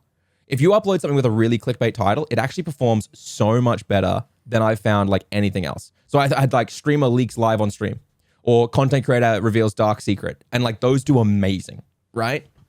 And so anyway, so I released this video, the Scoville units, 28,000 views in an hour, right? Which is, 2,800 views in an hour, which isn't huge, but I'm happy with it for a brand new shorts channel that's only been up for 4 or 5 days. But at the end of this short, I had full video in the comments as like a little thing that pops up. And it is, in the top comment is the link to the full video that short is from. I know it doesn't sound like much, but a 10% conversion rate, 28 views from that short went straight to that video and watched it. And they had like a 50 to 60% retention rate, roughly from what I can see based on the hours I got from watching that, which 10% conversion is huge in my head because as a marketer, I'm used to like, you'll probably get like 3-5%. Yeah. So like, I'm like, cool. But here's the thing. It's not on my main channel. So the conversion rate would be so much higher if it was on my main channel, if the algo was recommending it. Yeah. Which is where the change comes in. YouTube have announced that sometime in early fall of America, which is probably in the next like week and a half, 2 weeks is early fall, they're going to be releasing it so that now at the top of your stream, it'll say home, videos, shorts, live stream. So good. Yes. So, like, It's finally the separation we wanted. When I It's already saw done that, it I on was mobile, like, right? I've noticed it already did that on mobile, just not on desktop. Yes. Yeah. Shorts has already been done on mobile in their app for ages. So they actually announced alongside this saying that now that the mobile app is kind of set up for this, they're now going to take everything they learned, and that's why they're doing it on the homepage now. They're bringing it to desktop after testing on the app. Yeah. Yeah, it puts a smile on my face, honestly. When I saw that, they can actually it's just tabs. It's like, it's so simple. And it's like, thank you for putting everything on the same thing so that I can help grow it without having to be like, oh, by the way, even though you love this clip, the full video is over here. But to get to the full video, I need you to go down to the description. You need to click on this link, blah, blah, blah. It's just so simple now to be like, okay, and now it's going to take you to the actual video. Like, it's just so good. I mean, the main issue I was having was like, people would watch, people would like the short video, but they would subscribe as well. You know, I'd do a short, I get 20 subs. I'm like, that's huge.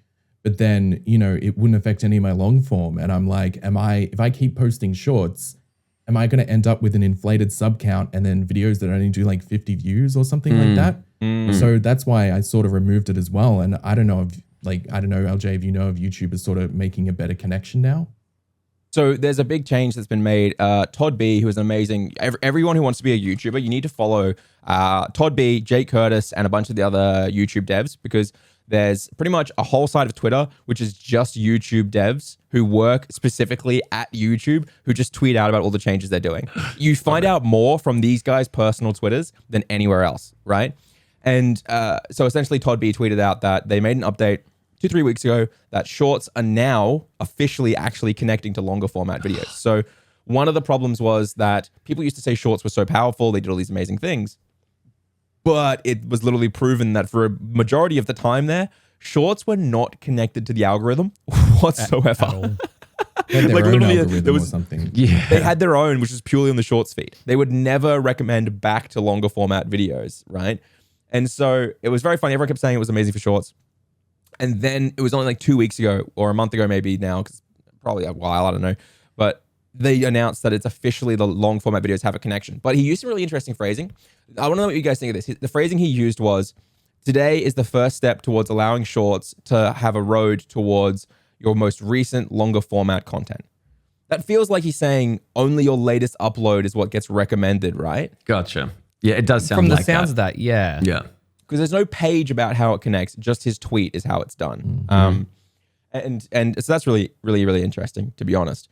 But yeah, essentially these guys on Twitter are all announcing this stuff. And I don't know, to be honest, I think there's a bigger thing that we're all kind of forgetting about. We all talk about shorts, but with the new rules with the exclusivity contract changing, I think a lot of people have missed a big step when it comes to the fact that all of us are now going to be able to turn our channels into actual monetized YouTube channels very quickly. And the reason is because hours of watch time don't count on unlisted live streams. They only count if you convert them to the VOD and put the thumbnail and stuff and leave it all public. So let's think about it this way. Say you get 2,000 hours of watch time in a month, right? Or in your year. And you want to try and get a couple more hours here and there, boost it up a little bit, try get it monetized, get more people coming in, get these algorithms actually pumping it. Well, all you have to do now is go live to like 20 average viewers for 5 hours and get roughly 100 hours of watch time. And then rather than unlisting the video, because now it's not going to be amongst all your videos, it's going to be on its own tab, those 100 hours will actually count towards your monetization, right? And not just that, you get the algorithmic boost of being live, right? And I also learned recently, one of my mistakes when I went live on Stream Scheme was I didn't make it like a premiere, like I didn't make it a scheduled thing, but you can actually get a huge algorithm boost by scheduling it properly. Yeah. And so there's all this stuff now. And I'm sitting here thinking to myself, legitimately, like, these changes are actually making it aggressively tempting to focus far more on streaming on the YouTube side of things to me than anywhere else. Because as much as I love Twitch, I think it's amazing to be there. I think it has better monetization than anything like that. But if I can make a side channel start actually pumping in the algo, well, that's kind of important to my long-term sustainability. Yeah. Right? Why wouldn't you? So I don't really see a way to beat it. I really don't. This one change is so simple for the YouTube channel page. And I think all of us sitting here have looked at this and we all kind of said it in the Discords, because this is what all partners, by the way, if anyone doesn't know, all partners are in like 5 Discords together. We all kind of said at the same time, holy crap, that's massive. Yeah. I know this sounds like nonsensical to some people, but if I want to watch somebody's stream, I will go to YouTube and usually look at the uploaded stream that they put on there, right? I never go to Twitch and go to past broadcasts and click on it. Like, I know that's sad. Like, it doesn't make any sense. Why would I watch a Twitch live stream over on YouTube? It's because I just know that if it's something that I've missed out on, it's easy to go to YouTube and go to the actual, their channel and everything, less ads, everything in between, rather than trying to open this web browser that's not even like a native app on some, TVs and things like that. And with YouTube, it's integrated into every like kind of smart TV at the moment, while Twitch, some, yes, but not all of them. And it's a much more easier UI to kind of get through. So yeah, I completely agree that this is a huge thing. And especially the fact that they are now going, this is the section for long form. This is the section for short form. This is the section for everything on the one page is a godsend. Yes. Like, it really, really is. Question. Do you guys feel like, as content creators, if this change comes out and say you start uploading shorts, right, to their own little tab, and your individual channels start picking up a lot, do you feel like you would turn around and start streaming on YouTube far more than you would on, say, Twitch? Yeah, I think it's like, I'll go first in terms of the fact is, like, I love Twitch. Obviously, they've done so much for me and everything like that. But it's more the fact of, you've got to look after yourself more than anything. If you're not making the monetary gains that you're doing the exact same work, and it depends on which platform you're streaming on, that changes that, then yeah, you've got to make sure that we know that being content creation, there is a very finite career that you have. Because as you see, it changes all the time. Sure, some people stay at the top and there's an exception to every rule, but the biggest content creators that we know are established and continue to be established on YouTube. You know what I mean? Like, or even the Twitch streamers have gone to YouTube to make sure that their platforms take off. Ninja, Tim the Tatman, everything like that. They've gone there because they know in the long run, it's better for them to be seen on that platform rather than just going live and hopefully people will keep going to Twitch. Yep. I have been generally thinking of switching, especially after this change as well, switching like the Friday, my normal sort of Friday night stream to a YouTube live stream. Because Friday nights tend to be my lowest performing night. So I'm thinking, well, why don't I take that night and then stream on YouTube? And since my main YouTube channel is like niching into purely Yu-Gi-Oh, it would make sense to just go live playing Master on YouTube over there, where people are coming in for that Yu-Gi-Oh content specifically. So that's kind of where I'm at the moment. How about you, Sharky? Would you move across? You've got quite a solid community over on Twitch. I think that's interesting. I actually did that thing where like last year and around August, I did one live stream, I think on Thursdays, just to try out YouTube. Because back then I was pretty adamant that, I think YouTube is going to end up being pretty big competition to Twitch. So I wanted to make sure I didn't have all my eggs in one basket, so to speak. Like if I got removed off Twitch, what do I have? So I slowly started to make those pieces. But I think, like it's interesting. I definitely would like to do more on the YouTube side of things, and then maybe have Twitch as like the community segment. So it's like because I still work 9 to 5. I'm still like, everything that I do for content creation is outside of my 9 to 5, which some people are like, oh, I didn't know you worked. I'm like, yeah, like I'm so busy. But I think that ideally, if I did do content full-time only, I would focus so much on YouTube actual video content. And then maybe a YouTube stream around like a new video release to kind of hype that up. But then I'm always going to go to Twitch and be like, so Twitch is for the community. You know what I mean? This is where I come to connect with the people that enjoy my content rather than just making videos to anyone. And I think that kind of direction will be good, because then if my YouTube stuff does really well, because I'm putting like my main focus into that, people that watch that will want to come over to Twitch as well. And vice versa. So that's sort of like my plan at the moment in terms of YouTube. And if they're doing all this stuff with shorts, it's going to be amazing, because I have so many TikToks without the TikTok branding that I can re-put into YouTube and add music in, and like I've got content good to go. So I'm excited. Yeah. I think, okay, this is maybe a strange question to ask you guys, but we've talked a lot, even just today, about the fact that, you have to take your community and turn it into a hive mind. One of the big critiques of YouTube is that they lack the community-centric concepts. They're more of like a big wall of chatters all like asking things and doing things and kind of hiving it up and doing stuff, right? So I guess my question is, do you not feel like potentially moving across to YouTube is better to break through that like plateau you get because people can't be involved, because YouTube doesn't have the same barrier for entry that Twitch does? And it's almost like the thing we've always been calling Twitch a strength and YouTube a weakness. It's almost, as I'm going, feeling like maybe it's the opposite, and that YouTube, it's actually a strength that people don't need to have this huge back catalog of understanding emotes, understanding what Kappa is, understanding all these different interactions, how to be a part of a community, stuff like that. Do you think maybe we've had it backwards the last like year? We've been saying that one's a strength, one's a loss, and it might be actually be the opposite that's more welcoming over there? I think that when you're in the Twitch mind and you've been on Twitch for a long time, it's a definite strength, because I feel there's more of a loyalty and an affinity with Twitch in terms of like, I go on Twitch, it's not really well recognized. It's known, but it's not like, it's kind of like Reddit when it's like, I know these meme from Reddit, I know this meme from Reddit and everything like that. But when it comes to like YouTube, as you said, it is very much new in terms of live streaming, in terms of people go there, they live stream, but there's not really like this culture that Twitch has. So if I'm new and I'm trying to get into live streaming from a viewer point of view, I know that I'll have a lot easier time going into YouTube, because there's not going to be those Kappas, those Pepe Frogs and everything like that. But when you do go into Twitch, and we've talked about this in the past, we talked about having to do a quiz to actually stream on Twitch, because there's so many things of like, poggers and stuff that people like, what the hell does that mean? So yeah, you're right. It definitely can be seen as a definite strength to new people coming in, and then you can maybe form that culture. While Twitch at the moment, there is a culture, it is ingrained in it. It's not going to change anytime soon, and you do have to have a kind of education when it comes to streaming and watching it. Yeah, I think it depends on purely how long the viewer's been on that platform. Like if they're a long time sort of like if they're a regular Twitch viewer, it's gonna be a lot easier for them to find a new live stream and then, you know, be able to chat and then kind of integrate into that community.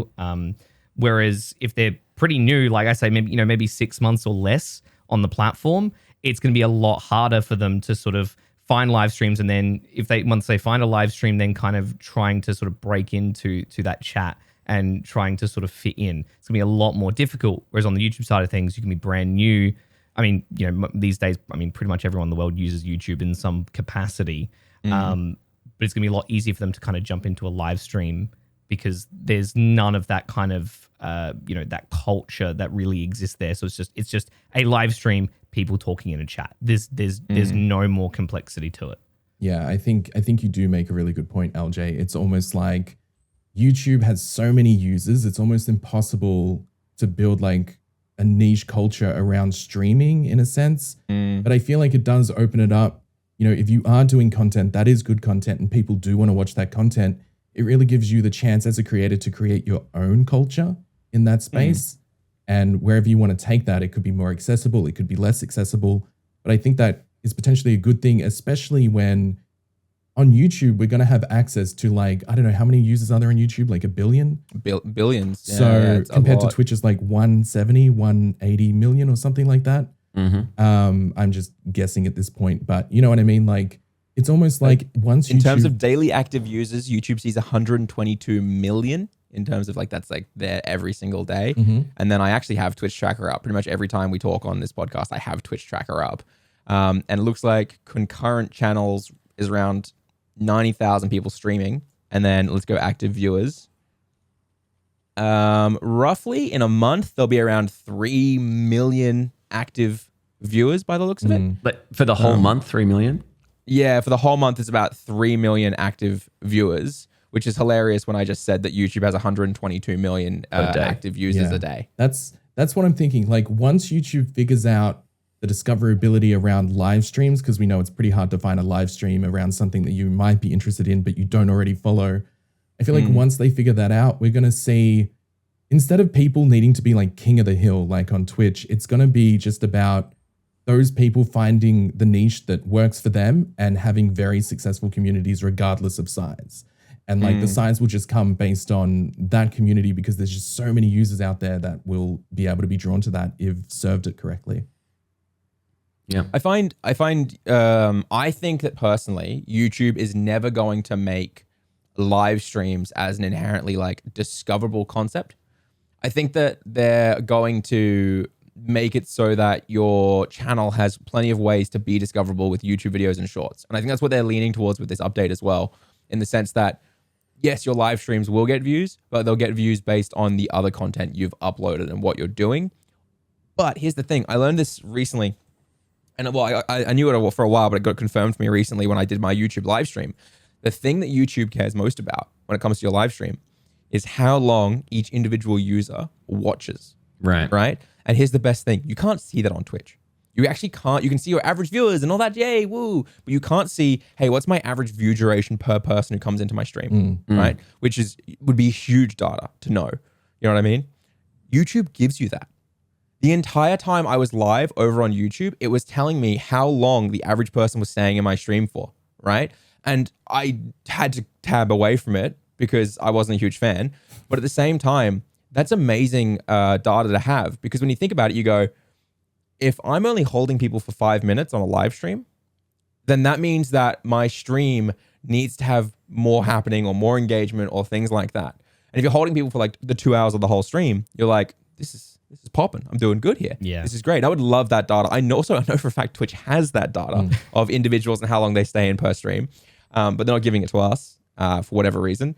I think it's because there are so many bots and things like that. Yeah. So like, for example, also, Reeps, you and I have backfill, right?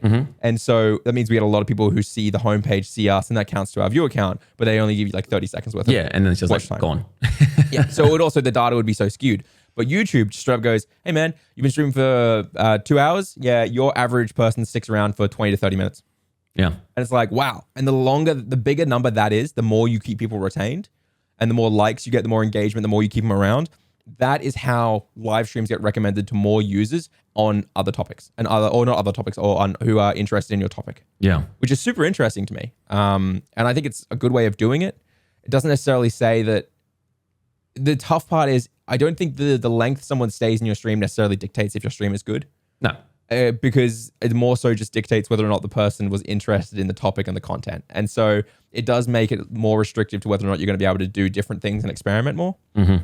But it's cool to see, and it's cool to know the information. I wish I knew more of that about the Twitch algorithm, but it's more, the Twitch algorithm is a lot of hearsay, like, Devin Nash being like, I spoke to Twitch and they told me this is what matters. And us being like, can you corroborate that? Or like, is that true? Is that still how it is? He said this a year ago. And Twitch is just like, crickets. Yeah. Yeah. There's nothing there. But what I would like to do before I forget, if possible, is I think this would be a good kind of segue. Lonely, is it all right if I do the Divine 9 questionnaire with you, my friend? Sure. Yeah. Okay. So this is basically simple. I'm going to ask you 9 questions. They're basically a 50-50 thing in terms of what you want. So the first thing that comes to your mind, just spout it out. There's no right or wrong answers when it comes to it. All right? Okay. Cool. So viewers, followers, or subscribers? Is this for streaming or YouTube? Or just like streaming? Just in general. I'll just say all of this is in general. Oh, just in general? I would say viewers. Okay. Who is your number 1 pick for a collab stream? It would have to be Walkerman. PC or console? PC. I mean, would you there's rather nothing wrong with stream? console. Would you rather stream in the AM or PM? I think I'd really like to do AM. Tea or coffee? Coffee. YouTube or Twitch? I don't know. I'm kind of in love with YouTube at the moment. Poggers or Kappa? Poggers. Lurk or chat? Chat. I like chatting. If you wrote an autobiography, what would you call it? Not so lonely.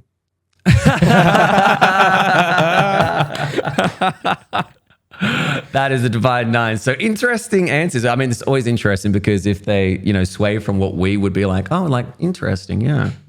That's brilliant. It's so hard right now, isn't it? Because I feel like all 4 of us, we do inherently love Twitch for everything it's given us, all of our community members we've gotten and stuff like that. But I think we're not like giant creators who can kind of do whatever they want, be wherever they want, and just have it work out. But at the same time, we're also not really young teenagers who can kind of just like do whatever they want, feel whatever they want and stuff like that, and so it feels like we're in a bit of the people who are similar to us in terms of content creation are in a bit of a strange place where we're kind of forced, where we have to make these decisions about the things we love and what we really enjoy versus what's best for our sustainability. Being able to get away from doing a 9 to 5 or getting rid of part-time gigs or being able to like be happy with what you're creating. And it feels very tricky to make these decisions right now. And I will say one thing. As much as people have clowned on Twitch for the exclusivity changes, saying it's them feeling desperate, I am actually very thankful to them for making that decision. Because I feel like with all these changes coming, with everything being like this, if I had to, and I can say that moving to the daytime stream was a massive hit for me. Like I can see it in my unique chatters, my subs, I can see it was a massive hit. I'm practically starting again. But that's staying on a platform where I have 30,000 followers, right? So I'm still able to bring in those followers who couldn't watch me during the nighttime, who followed me from YouTube.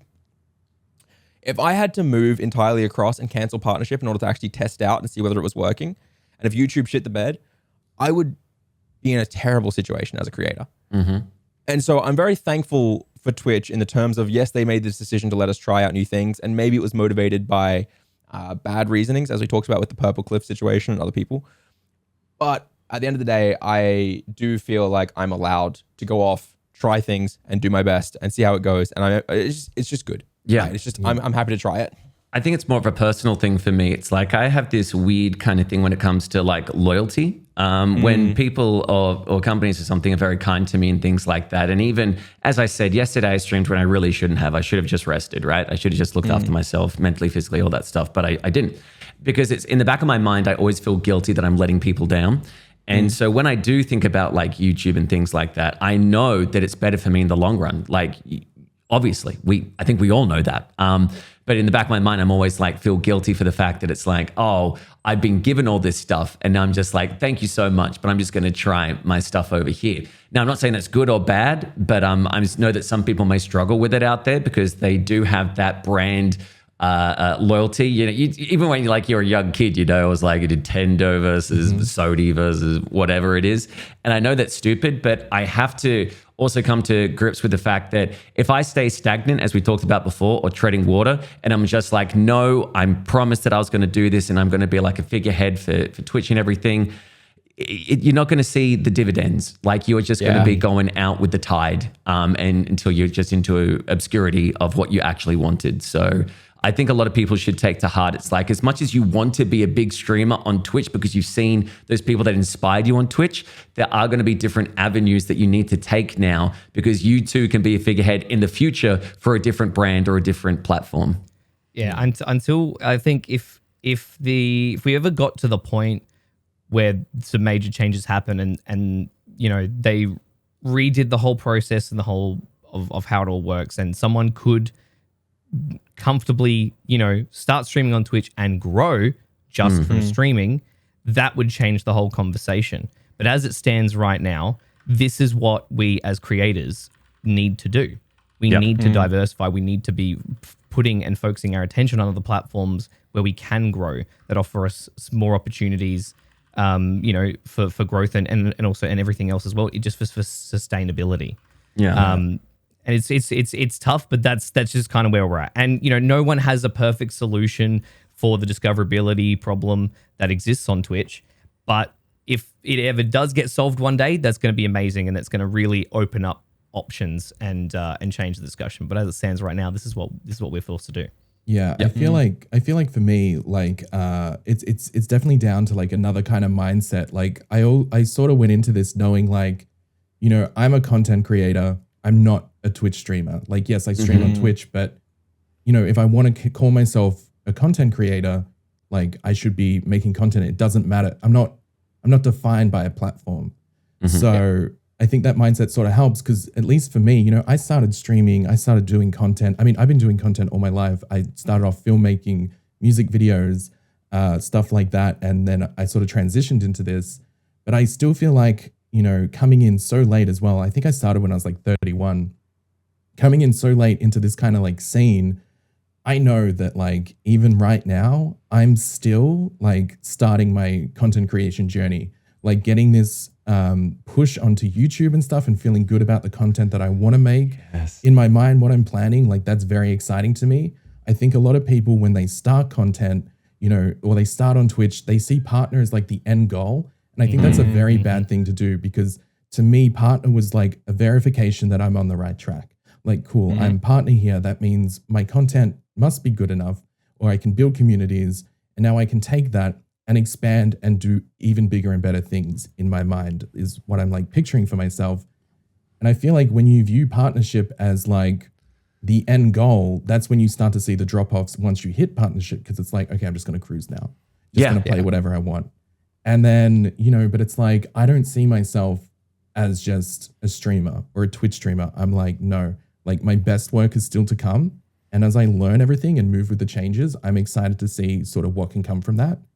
And, you know, I just do want to give a quick shout out to like LJ and LJ's channel on YouTube, because like when I was starting out, I used to watch an LJ clip before I started stream. I'm like, I'll just pick one clip and I'll watch it, because what I found was like just hearing you talk about things or like different kind of things on what to do, it just like got me in that mindset to go and do a stream and be like, this is a show. I'm not just playing a game. I'm trying to like do things right. So like, that's what really upset me in that podcast, like a couple weeks ago, where you were talking about sitting on a video in Unlisted. And I had to reach out to you on Twitter, because I was like, you know, I would watch your videos, but I would never like, I would never comment. I would never like, I would never comment. I would even leave videos halfway through, not because it was shit, But because I was so inspired to do what you were talking about, that I would get up, go to my computer and start doing something that you mentioned about with like a stream deck or like something interesting that worked. You know, some things that you had, I realized you say things and it's like, okay, this maybe won't work for me. It might work for someone else, but I need to pick and choose what really works for me. So like hearing you sitting on a video when I know there's people like me out there that just want to hear what you have to say about it, but might not comment, might not like, might leave the video halfway through. That's the kind of stats that YouTube doesn't track. And I think as an educator and in a YouTube education, like creator, I feel like that's a gap that people don't see, because it's not just entertainment. It's like, you know, you're inspiring people to just turn off the TV and get up. I was watching on TV though, so it's really hard to like do all that stuff on there. But it was nice to get away from the computer to learn from you and then come to my PC and apply what you had taught me. And I never even saw the comments. The $50 will be PayPal to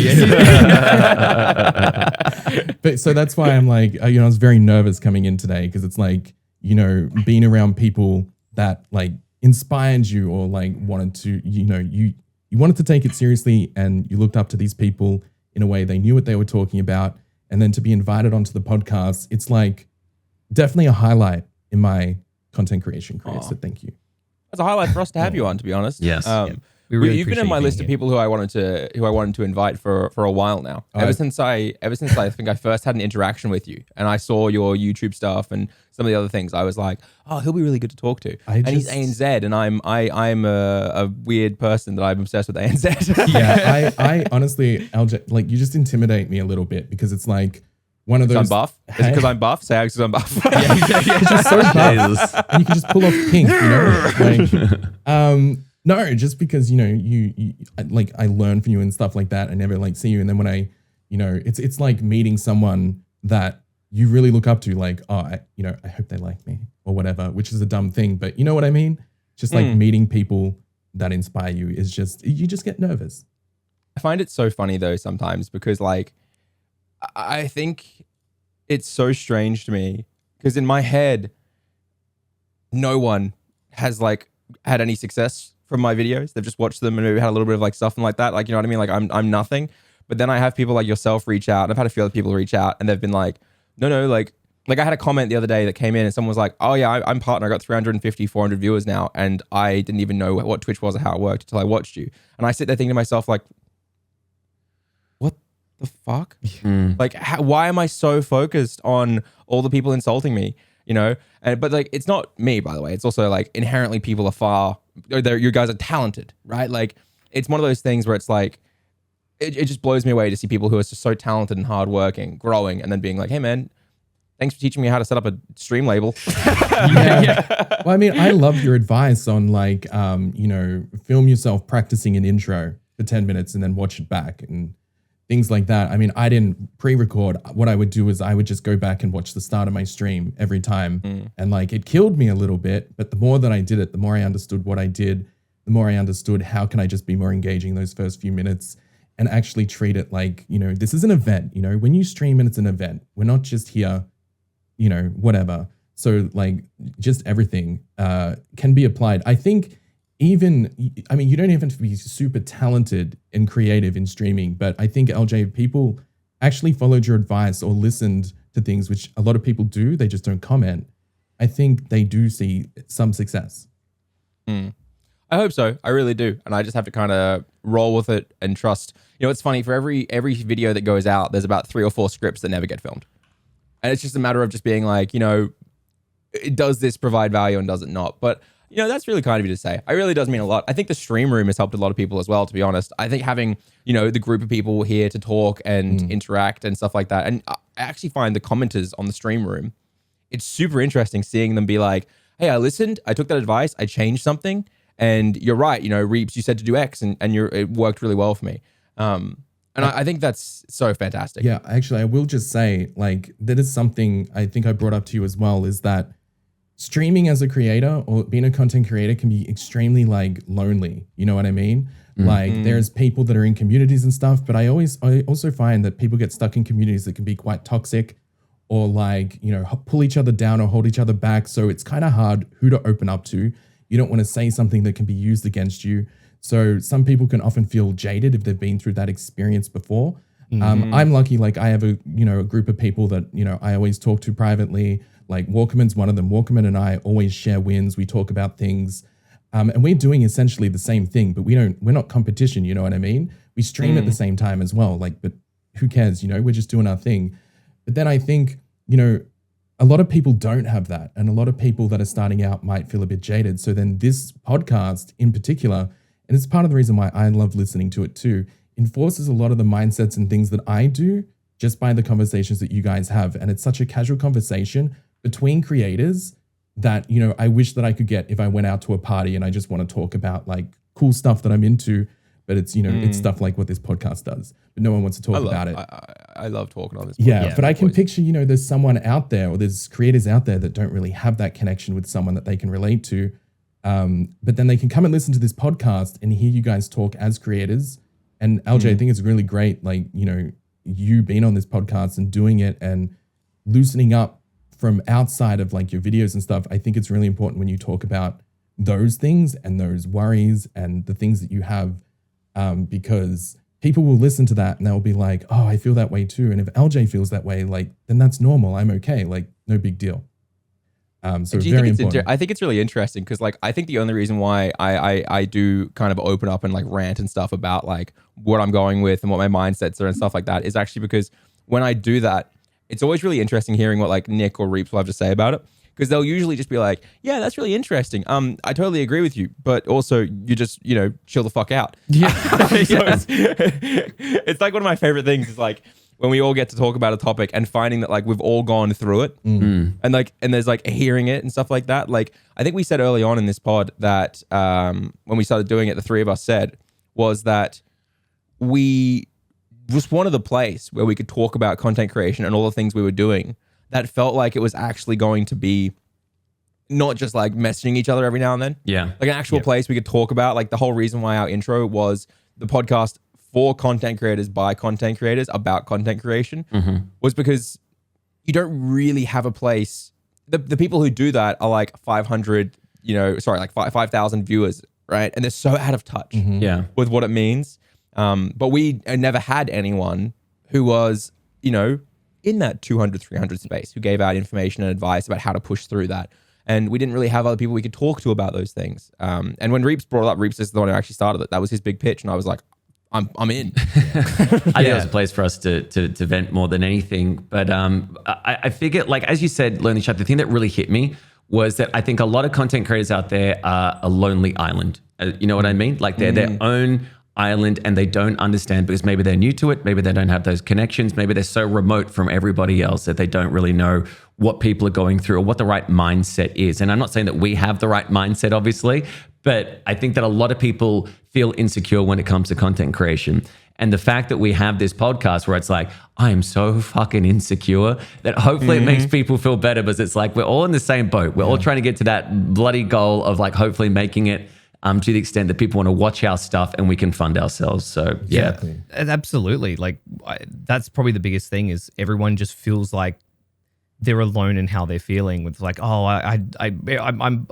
I'm feeling this way. Like, am I wrong to like think these thoughts or feel these things because of what's happening? But then, we've had, commenters have said like, they've watched and like, oh crap, wait, I'm not the only one. Like there's other people that feel this way too. And I think it's had a really big impact, and which has been really positive because we're not afraid to really get real on this podcast, and we delve into our thoughts, our feelings, our fears, and kind of everybody kind of will sympathize with that and understand. So I think that's been a really big pillar in that. I'm really happy with how it's gone. I'm really glad. I think this has been a really fun pod. We got a little bit left. Do you guys want to do a Q&A? Let's do Ready it. for a bit of a cheeky Q&A? Yes, before we do it, I just want to quickly touch on the fact that, because I know people are going to ask about this, and yes, we do know that there has been a GTA 6 leak, and it's a big thing, and we understand. I'm so annoyed at people about this leak. Like they're just someone literally forced themselves into Rockstar's network to grab, incomplete source code, gameplay footage of this game. And then people going like, what? this looks terrible. This sucks. It's pre-alpha and they're like, what? Yeah, it's awful. It's like you go to a restaurant and you order a steak, but then 5 minutes later you charge into the kitchen and then you yell at the chef that your meat is still raw. Like, I don't understand. I don't get people, man. That's a really great don't. analogy. I just feel sorry for the devs more than anything, because you know that to them, like releasing GTA 6 and having people like go mental, like, well, it is true, even though we all know it's true. But the fact that they now have the source code leaked, which I think is the big thing, because they're probably going to have to scrub it. They're probably going to have to rewrite it all again, because they don't want that out there in public domain. That was literally for the Rockstar Studios. But yes, we do know about it. It sucks. It's terrible. And hopefully, you know, I believe the person got arrested or something. I think we've all just dodged what is truly the worst part, and that is, how dare they have a female protagonist? It should be a white middle-class male, because that's what we all identify with at all times. It needs to be. People don't realize, all right? GTA isn't a parody made by a British company making fun of America. It is a representation of America that is done in a pure, proud way. Dan Houser was so happy with that. Yes. I know someone will wish that, but no, I'm very, very intensely joking about this. This is my weirdest thing about GTA, guys. GTA, I don't understand how people can play GTA 5 and not realize how much they're actually making fun of America. Like, that's the entire thing of GTA is literally just making fun of the different types of people in the US, right? The obsession with capitalism and yoga and the intensity of all the LA people and the Trevor, the Bogans who don't like the woke stuff. I mean, isn't that the same as like those people that will use the theme song from Team America for something they're like proud about? And it's like, you realize the whole point of that theme song is making fun of what you're doing. One of the best opening sequences ever in a movie. They just blow up the Eiffel Tower and go, we've saved the day. No need to thank us. I love it. It just every time.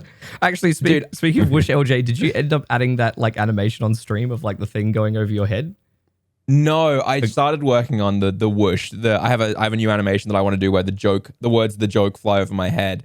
But I tried to set it up, but then I had to do an update and there was some issues. But I'll get it. I'll make it. Okay. I'll do it. I've been throwing myself headfirst into shorts and TikToks this week. And I think when we're done here, I'm going to upload a short for Cult of the Lamb to the actual main channel and see if it does anything to the algorithm to help boost the latest video. No, sorry, a played up video, and see if it does anything to boost the played up video with you, Reeves. Because I just love that video.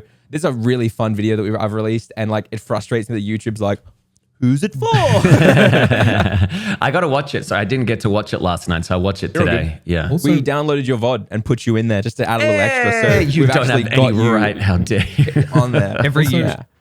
Okay.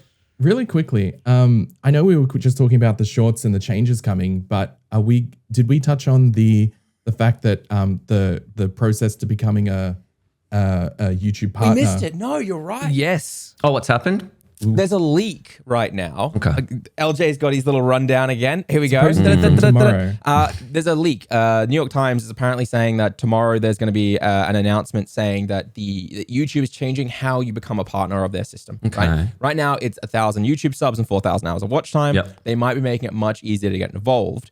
And they are saying they're going to bring in a new revenue system for shorts as well. Okay. And so if you guys don't know, back in the day, it used to be get 10,000 views, and that was all you needed to get into the membership of overall YouTube. Adpocalypse hit, they added a new level to make it so that advertisers felt more comfortable, and now they might be changing it one more time.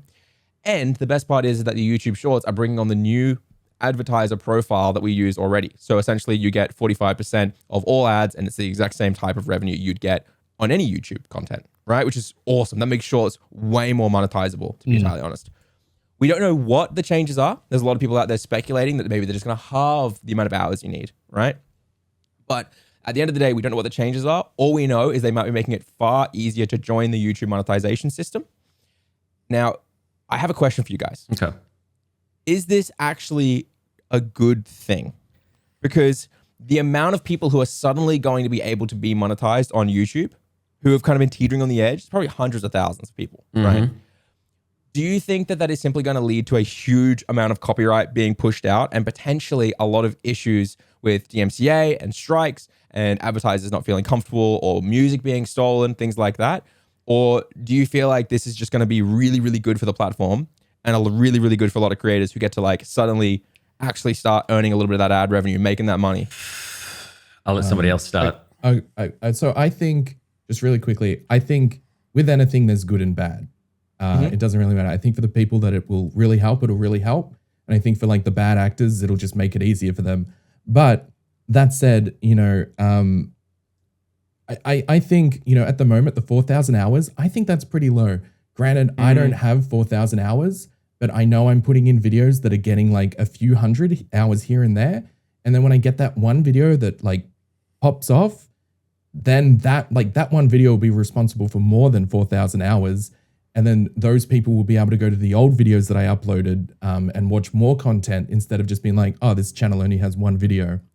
Funnily enough, you'll also find that there are videos on your channel right now that are going to pop off, but they won't pop off until you're monetized. So Yes. I said this to Iona. I said, she said to me, oh, I'm almost monetized. And I said, I guarantee you the day you become monetized, 2 or 3 videos are going to go viral. And if I remember correctly, Iona became monetized, and within like 2 weeks, one of her videos had 200,000 views on it. Yeah. And I was like, it comes down to the fact that YouTube aren't going to push a video if they're not going to make money off said video. Yeah.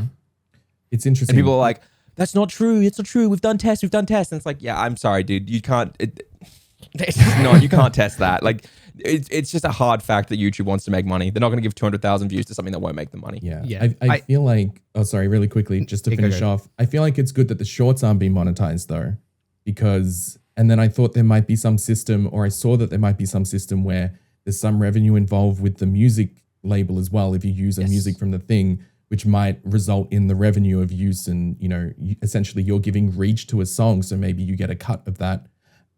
So I think that's a good thing, but like the thing being halved, I'm excited for, because maybe I'll be able to reach it, but also like, I'm sure I would have reached it eventually.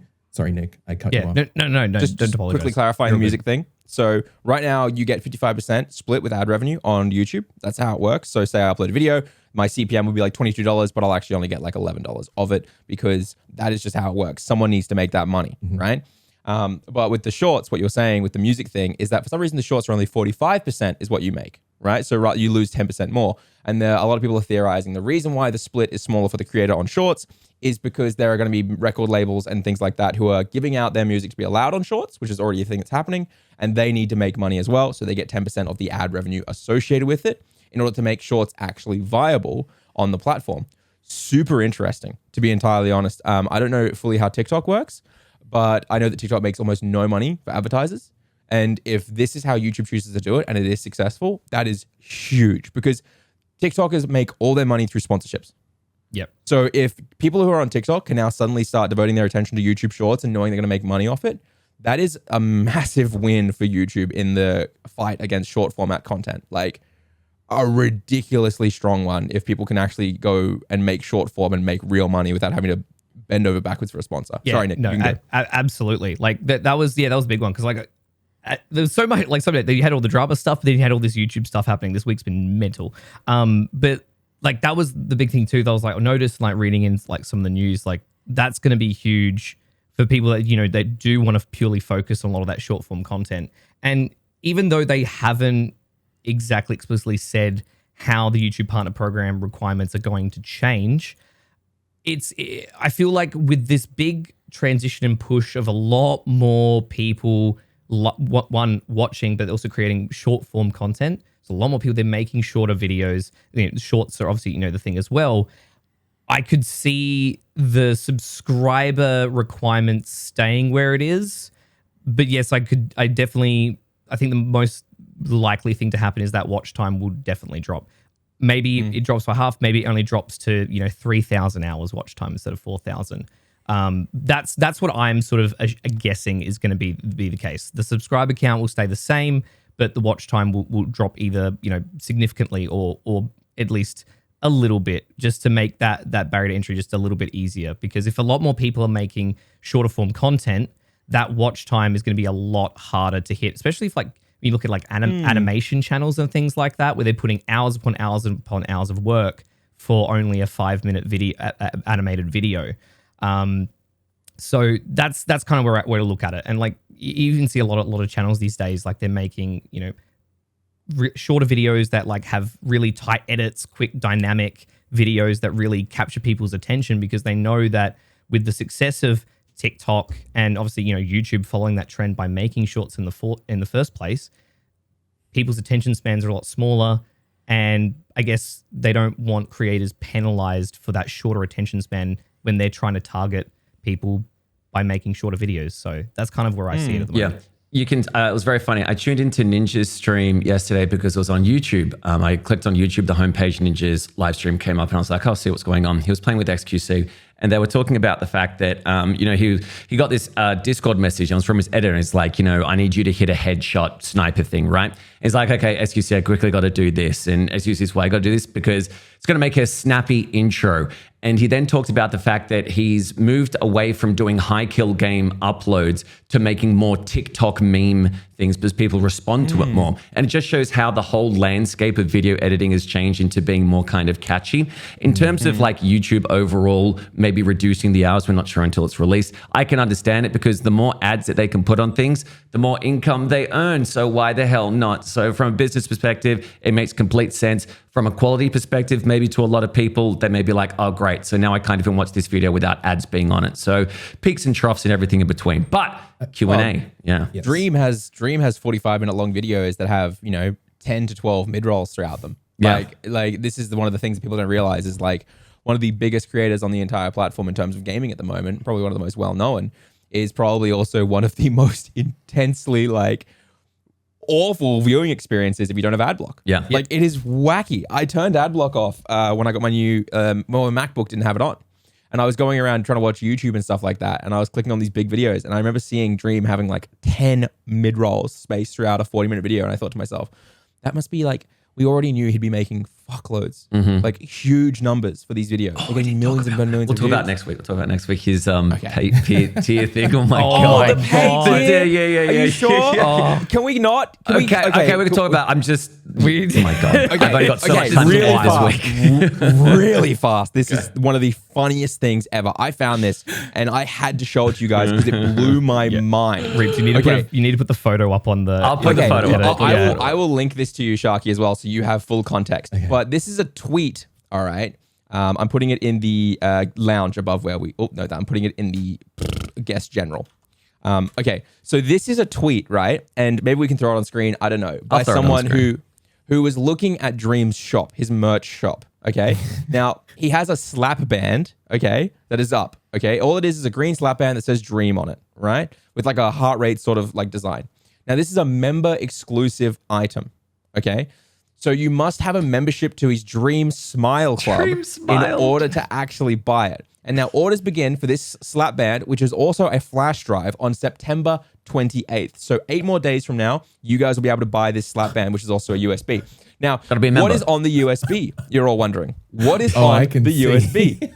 Yeah. The flash drive contains special Dream content. Maybe it's a whole video. Maybe it's a special announcement to him. No, the contents of this slap band USB is baby pictures, chapters from Dream's old books, childhood emails, old gaming screenshots, pictures and memes from Dream's camera roll, and more. Combining the fun of a slap bracelet with the utility of a USB drive. Slap USB has a unique design that fits any wrist, most likely a child. It has 4 gigs of storage, full of baby photos, don't forget. And it's just one of the wackiest things ever. Just that by itself, we have to say, is wild, right? Selling baby photos? Can I just say that America is currently going from winter into spring, and as we all know, when spring comes around, it's spring cleaning time. I feel that he's gone through his old phone and it's like, I just put it on a friggin' wristband and sell it to people because I don't need this shit anymore. Do you think he's just so bored at this point where he's like, hey, I wonder, maybe I can make money doing this? Like, boggles the mind. Oh, it's a flash drive, but what am I going to put on it? Like everything that I make goes on. Oh, here's some baby photos. Yes, Totally. Face reveal. Just throw this shit on. I took a photo of this sandwich. I'll add that there too. Like he's going to Photoshop the mask onto the baby? Yeah, so he totally will. Face reveal. He totally will. Yeah. Oh my God. Okay, but here's the thing. Yes. It could be anyone's baby. We don't know. Yeah. We don't know. The childhood emails and stuff, all really creepy. Baby photos, all really creepy, to be honest. I think this is inherently strange, especially because the Minecraft community already has issues with people wanting baby photos and photos of children. But let's just keep moving from that. And essentially, you guys, we all missed something here. It's a member exclusive item to the Dream Smile Club. Now, Sharky, let me link you the follow-up to this. I don't think you realize. There's tiers. There's tiers. Yeah. Here we go. So here's the Dream Smile Club, if anyone's wondering. This has more tiers than the latest Battlefield release. Now, there are 3 tiers, silver, gold, and platinum. Now, these are annual memberships, okay? Now, essentially, silver, 16 USD, all right? That's more than Netflix. 25 USD is the gold, and then the platinum is 50 American hard-earned dollars to have a platinum tier to the Dream Smile Club. Newsletter. It's more than a newsletter, young man. You get an email or SMS whenever merch drops. So a newsletter, a free newsletter is what other people would do. He gets there. He gives out the occasional, no commitments, newsletter. He gets occasional. You get a member discount on all your orders and can be used, of course, with non-member promotions. You get 1 free item per order, but it has to be that you spend more than 45 USD So it's not on free. an order. It's not. Okay, sorry. It's not free. It's not free. All right. And then, of course, you get exclusive access. Okay, so 1 or more member-only products a month are going to be exclusive to members only, aka the flash drive. You'll get early access to drops, including all members and non-members. And drops, that just means you can pre-order merch. That's literally all it is. You get priority processing in the store, the merch store. So you're just paying for faster, not even faster shipping, just you will be shipped quicker. Yep. And then the best part is you get greeting cards, which I'm going to throw it out there. You no way in hell are actually getting a card from Dream. Yeah. No. But don't worry. Don't worry. Hold on. Accurate. It says accurate contact info must be provided and we're not guaranteeing to arrive by any certain date. Brilliant. You were Fantastic. paying $15, not for anything, just for priority access to buy things you don't sooner. get priority processing for $15. Sorry, not priority. Yeah. You get to buy things that you couldn't usually buy by paying $15 just to look at. That is the biggest scam. Well, actually, the greeting card is only under the platinum plan, which is $50. Yeah. Yes. This is annual. This, so you're paying this amount annually. These are annual memberships. Yeah. Yeah. I mean, and here's the best part as well. The early access to merch, so you can pre-order it, it's only 24 hours. So you're spending $50 to get 24-hour early access to buy the $20 Dream fucking slap band. Like, the priority has shipping, baby LJ, photos on it. priority shipping. In these times, no guarantee no, of it's not arrival priority date, shipping. though. No guarantee It's of when it'll come. priority processing. This hurts. Dude, It honestly hurts. This has, okay, maybe this is bad to say, but this has to be some of the most, this is more predatory than fucking Slicker. Okay, This is crazy. This is like Dream's version of getting the phone out and sending out DMs to viewers being like, hey bro, don't get twisted. Keep it personal. I need, can I get like $1,000? I'll give They you locked more my back. bank account. I'll give you an exclusive item if you just give me $20 today. And it's so hard because the audience is so young too. It's going to be like, oh, if I don't get this and my friends get this, then I'm going to be outcasted because I don't have this greeting card from Dream, but they do. Yep. And now Can I I'm just not as big as a fan. The marketing as well behind it in terms of what do we call this membership? Dream. Dream Smile. All right, that's it. Wrap it up. Call it a day. We're out. Yeah. Like the hell? It sounds like they So just took the image trash. and an AI generator was just like, I see a AI Dream, generated a smiley membership. face. Here you go. Dude, he's so like intense about like this kind of stuff though, right? Like he also did he did a whole song talking about how he's telling people to throw out their medication and stop taking, like, I don't know if you guys saw this. He made a song all about how he made a song. It was all about how he made he stopped being himself and started putting on a mask and pretending to smile. And he started throwing out his medication and it made him feel better when he wasn't on his medication and stuff like that. It was this whole fucking song about depression and like all this stuff to his impressionable young audience. One of the worst things I have ever heard or seen in my life. One of the worst messages ever, by the way, to have a 20-year-old millionaire telling people, hey, mental health is hard. So I threw out my pills and I just feel better now. Like, you're a millionaire. Yeah, you probably still have your issues, but there are kids out there who literally need that medication and probably already feel weird about having it. Like, I had a mate in my grade who had like an intensely diagnosed ADHD and anxiety disorder. And without his medication, every single lunch, he would not be able to function. And he felt so ostracized, or he felt like an outsider because he'd have to go to the office every lunch and get the medication, take it with the nurse, do all the stuff. And it was already too bad for him, right? Like, I couldn't imagine if he had been like a dream stand back in the day or something like that, or had someone who was out there telling him, you know, just be smiling more, blah, blah, blah, do all this stuff. Like, it's so inherently toxic, dude. Like, this blew me away seeing all this shit. Q&A? God. Yeah. Jeez. Yeah. Q&A time. Oh, God. Okay, we got a really good one here because I've picked one out because we're going to give Nick a little compliment with this one as well. This is from Alt Tab Horror. Woo. I've seen literally every single episode of Stream Room, and I only now realize that Nick's background is a green screen. That's a compliment. I did it. Yes. That's amazing, dude. so That is long. 100%. Thank you. Thank you. Also, they've got a little recommendation here for you, Reeps. Also, Reeps, you said you're looking for more horror games to play. If you're into visual novels, Cooking Companions is on Steam and is super fun with twists and turns and it's crazy woe moments. It's similar to Doki Doki, but not as intense. Highly recommend it. Cooking So if you're Companions. curious, Cooking Companions. Apparently, it's kind of a horror story visual novel. I'll look it up right now. Thank you, Alt Tab Horror. Was that the name? Yes. Thank yes, you. Yes, yes. And now for the question. When pursuing content creation, putting your whole self into it, how or when do you know if it's just not for you and you should stop? Now, I want to add a context here because obviously none of us really knew when we should stop. So let's also add to this, not just when you should stop, but maybe how do you know when you should pivot away from your current thing you're doing and try something new? That's what I'm going to say there. And who wants to take the opening floor? Ooh. Huffy, hey. If no one's going to go, I will say I feel like if you're not enjoying what you're doing anymore and there's something else more appealing, then maybe that's the way to go. Because again, if you're not enjoying it, people are going to sense that, you know? But if you're enjoying something, people really vibe off that if you're really into it. So I feel like that's sort of the question, right? It's like, how do you know when to pivot or stop doing one thing and do another? I think when you stop enjoying it, like, you know, I mean, yeah, like, you know, it can be a job or whatever. But if you're at a point where you're just doing something and you're looking at the clock and you're like, oh, I've only been live for an hour or whatever, it feels like 3 hours. As soon as you're feeling like that, then it's probably time for a change. That was me with Dead by Daylight back in the day. I'd be like, oh, I've been live for 4 hours, yeah? Oh, it's an hour? Oh, great. Yes. Oh, it's too real, mate. It is too real. Dude, I got nothing against yesterday, Dead by day, Daylight. I'm just saying.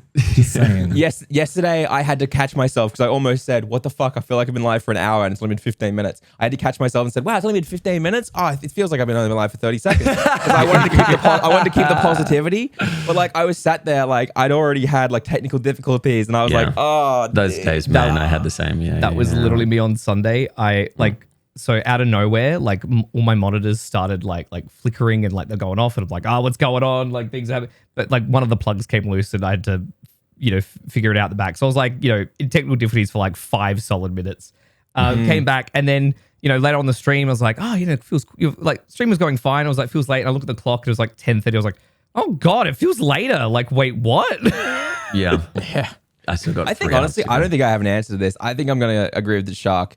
If you're not enjoying it, you should consider finding out why and then pivoting from there. Because even if it's not a job, especially if it's not a job, if it's not a job, don't force yourself to keep pushing through grind that you don't like. Streaming before it's a job, even when it's a job, is supposed to be fun. But before a job, even so, more than anything else, you're supposed to be loving it, right? It's a fun hobby. I feel like Drew Gooden had a really good take on this in the video about like getting an AI to write posts for you. Where he was like, if you can't write a blog post, maybe don't be a blogger. Yeah. You know, if you don't enjoy writing a blog post, maybe don't be a blogger. So I think it kind of applies. Like if you're just really not enjoying what you're doing, like loving the content that you're making, I mean, there's going to be off days as well. But, you know, if you're just feeling it over a long period of time, then maybe it's time to change what is appealing to you more now. I think that's really important to be in tune with until you find yourself, you don't want to end up. I've seen so many clips of, maybe someone on Twitch that did like they've niched hard into like one game that they don't enjoy anymore, and they feel stuck there. Like my livelihood is here and everything, and I can't play it, and I'm miserable. I'm like, I would never want to end up in that situation. So I'm always trying to like make sure that what I'm doing, do I want to do this and am I enjoying it? And I think that's the most important thing you can do. So I think a lot of people, when they get into content creation, they're either going in with a bit of a game plan or with absolutely no plan at all. And they're just kind of jumping in and just kind of give it a try. Yeah. However, so I agree with the enjoyment factor, but I'm going to add a little bit of extra context to that, where if you find yourself not enjoying it, you have to really look yourself hard in the mirror and determine, are you not enjoying it because you're tying your enjoyment to the performance of your growth and your metrics, or are you not enjoying what you're playing or creating? I think that's the biggest reality people find like really hard to face. It's like, so you're playing a game that you like, but like, you're not enjoying what you're doing because you're just bored of this game, or you're not liking what you're doing, or are you not enjoying yourself because it's just not performing the way you hoped or the way you thought it should? Like, it's like someone jumping into Dark Souls or Dead by Daylight or whatever, and then being like, and then feeling and like hating that it's, feeling like, oh, this isn't fun. Is it because you don't like the game? Was it because because it's not, you're tying your entire enjoyment to how well your stream's performing or how well this video is performing? I think that's the hardest reality people face. I think you determine which side of that you're on, and if you're tying your enjoyment to your performance, then you really need to kind of take a step back and think about, is content creation in general for you, or or really just refresh yourself and be like, okay, I need to go in with a completely new mindset. Yeah, I'm glad you said that, because for me, I found myself, I needed to take a step back when I was changing, because I was like, I feel like too many people go into like streaming or content creation with no direction. They're just like, I'm just doing this. So I had to sort of like take myself back and find out who I really was and what I wanted to do as a creator, and then really strip it back down to the foundation and then base the growth of that, rather than just being like, I'm just going and doing everything and what sticks. And because I feel like that can burn you out as well, because you kind of have a bit of an identity crisis too. But I would say that's very important to sort of just like strip it back. If maybe you're not enjoying it, strip it back. What aren't you enjoying? What do you enjoy of it? And maybe like try and find exactly who you are in that place, and then expand from there. Yeah. You're not going to like my answer in terms of, I think it's a very personal thing in regards to whether you should pivot or not. There's no kind of be all end all case of, if you hit these signs, then you should pivot, right? I think it's more the fact that if you're asking this question, you're obviously at a point where you're like, I don't know if I want to do this anymore, or I feel like I've got to change, right? If you go into content creation and you enjoy it from the offset, you're like, I like making videos, I like streaming, I like the interaction, I like being creative, great. You just got to find that kind of flair again in terms of what made you like it in the first place. If you're stagnating right now and you're, as Nick was saying, are looking at metrics, even though you're enjoying it, the metrics are bringing you down because you feel like, oh, I'm not worthy of anything, then that's more like a mental headspace that you need to bring yourself out of, rather than the actual concept of content creation in all. So for me, it would be exactly like the most cliche thing possible. What is going to do it for you? Are you going into content creation to make money and you're not making money? Then probably pivot. If you're going to content creation because it's a hobby and you're enjoying it, but you bring the metrics are like affecting you too much, then just keep going with what you're doing and make it easier for yourself, and don't worry about those metrics. Those are the only two avenues that I think that you're trying to go for with this question, more so than anything. It's a good answer. Yeah. I've been, this year's my 6th year, I guess you could say, streaming, but content creating in general. And for the first 4 years was purely just me kind of trying something, realizing I like it, turning into a hobby, and then kind of turning into a really passionate hobby. And, a big part of that was also because I had shitty internet. I was streaming at 360p.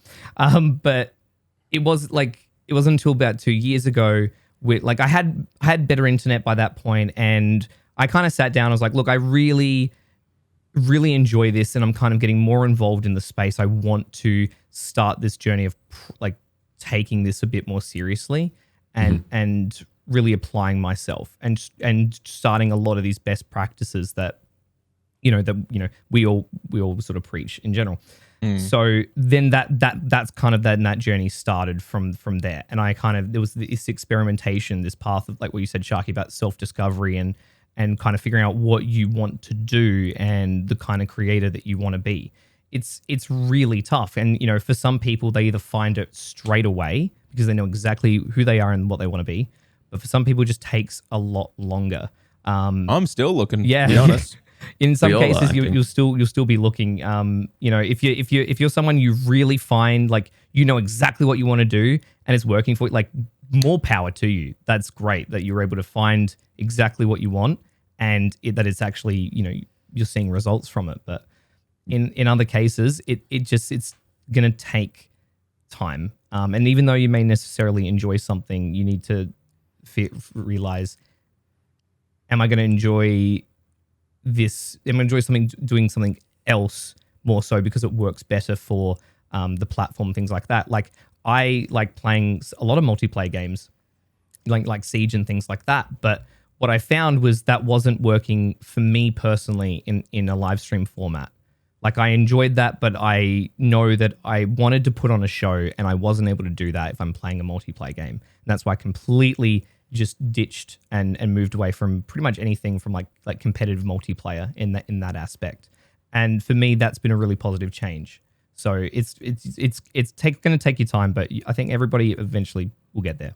Yeah, what we're saying is definitely join the Dream Smile Club. It's only $15, $16 a month, annually, sorry, and you can get everything that you want. So yes. That greeting card will change your life. Your life, yeah. I'm so excited for the baby photos. I will just say, just to follow up on that, like I always find, this is such a cliche thing to say, but honestly, like just when you're doing your content, like believe in your content, like have a confidence about what you're doing.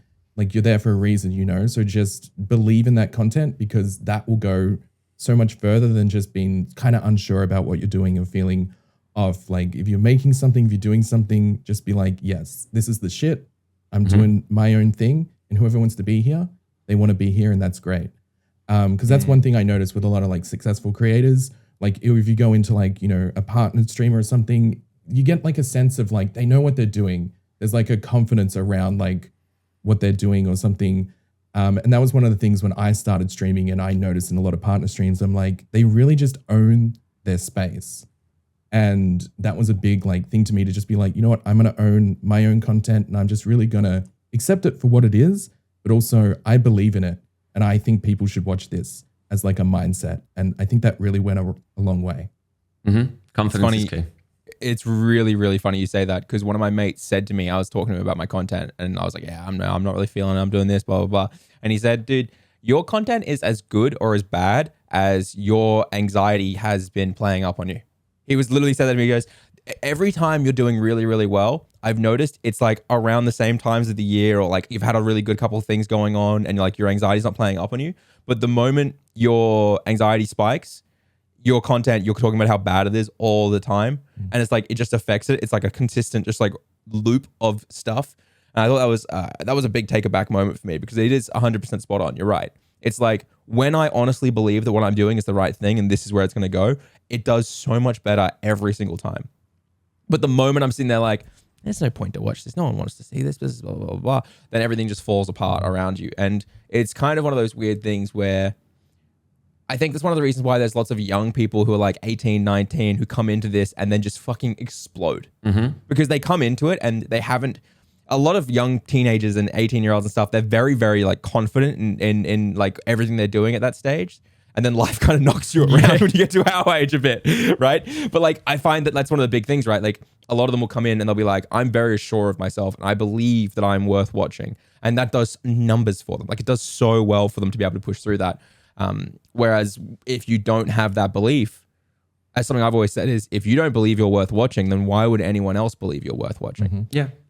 It's and that fake it till you make it mentality. And also there's that famous saying of like, dress for the job that you want, not for the job that you have. And I applied that to my stream. I was like, I want to do the stream that I want, not the stream that I have. Hence I put all the 3D stuff. I want to be a presenter, I want to be a host. And because of that, it's paid dividends. People see me as that, and they've offered me opportunities to do that. So definitely take it and make it yours. As you said, make it yours. That's why I've started wearing shorts and only shorts. So if you guys, look at this, check this shit out. Yeah. Look at this.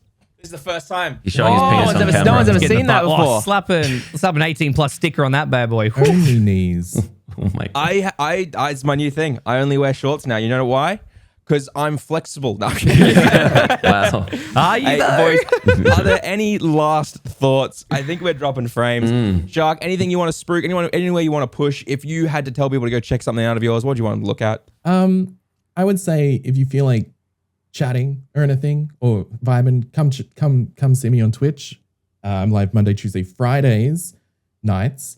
But honestly, go check out the YouTube. Let me know what you think. I'm trying to put out some content that is reused from stream, but hopefully it doesn't feel like it's reused from stream. And I'm really creating that. So if you want some horror stuff that is also more kind of funny, I would say definitely go check out the YouTube, LonelyShark. Nice. Yep. That's a whole thing I didn't even get a chance to talk to you about that I wanted to ask you about was your streaming schedule, because you're 3 days, but we'll have another time. You'll have to come back. Have to You'll come have to back. come That's the back. thing, consistency. I've been live 3 days, Monday, Tuesday, Friday for 2 years. Consistency. And I feel like people just know where to find you, and it just gets easier to grow. Routine is so important, I feel.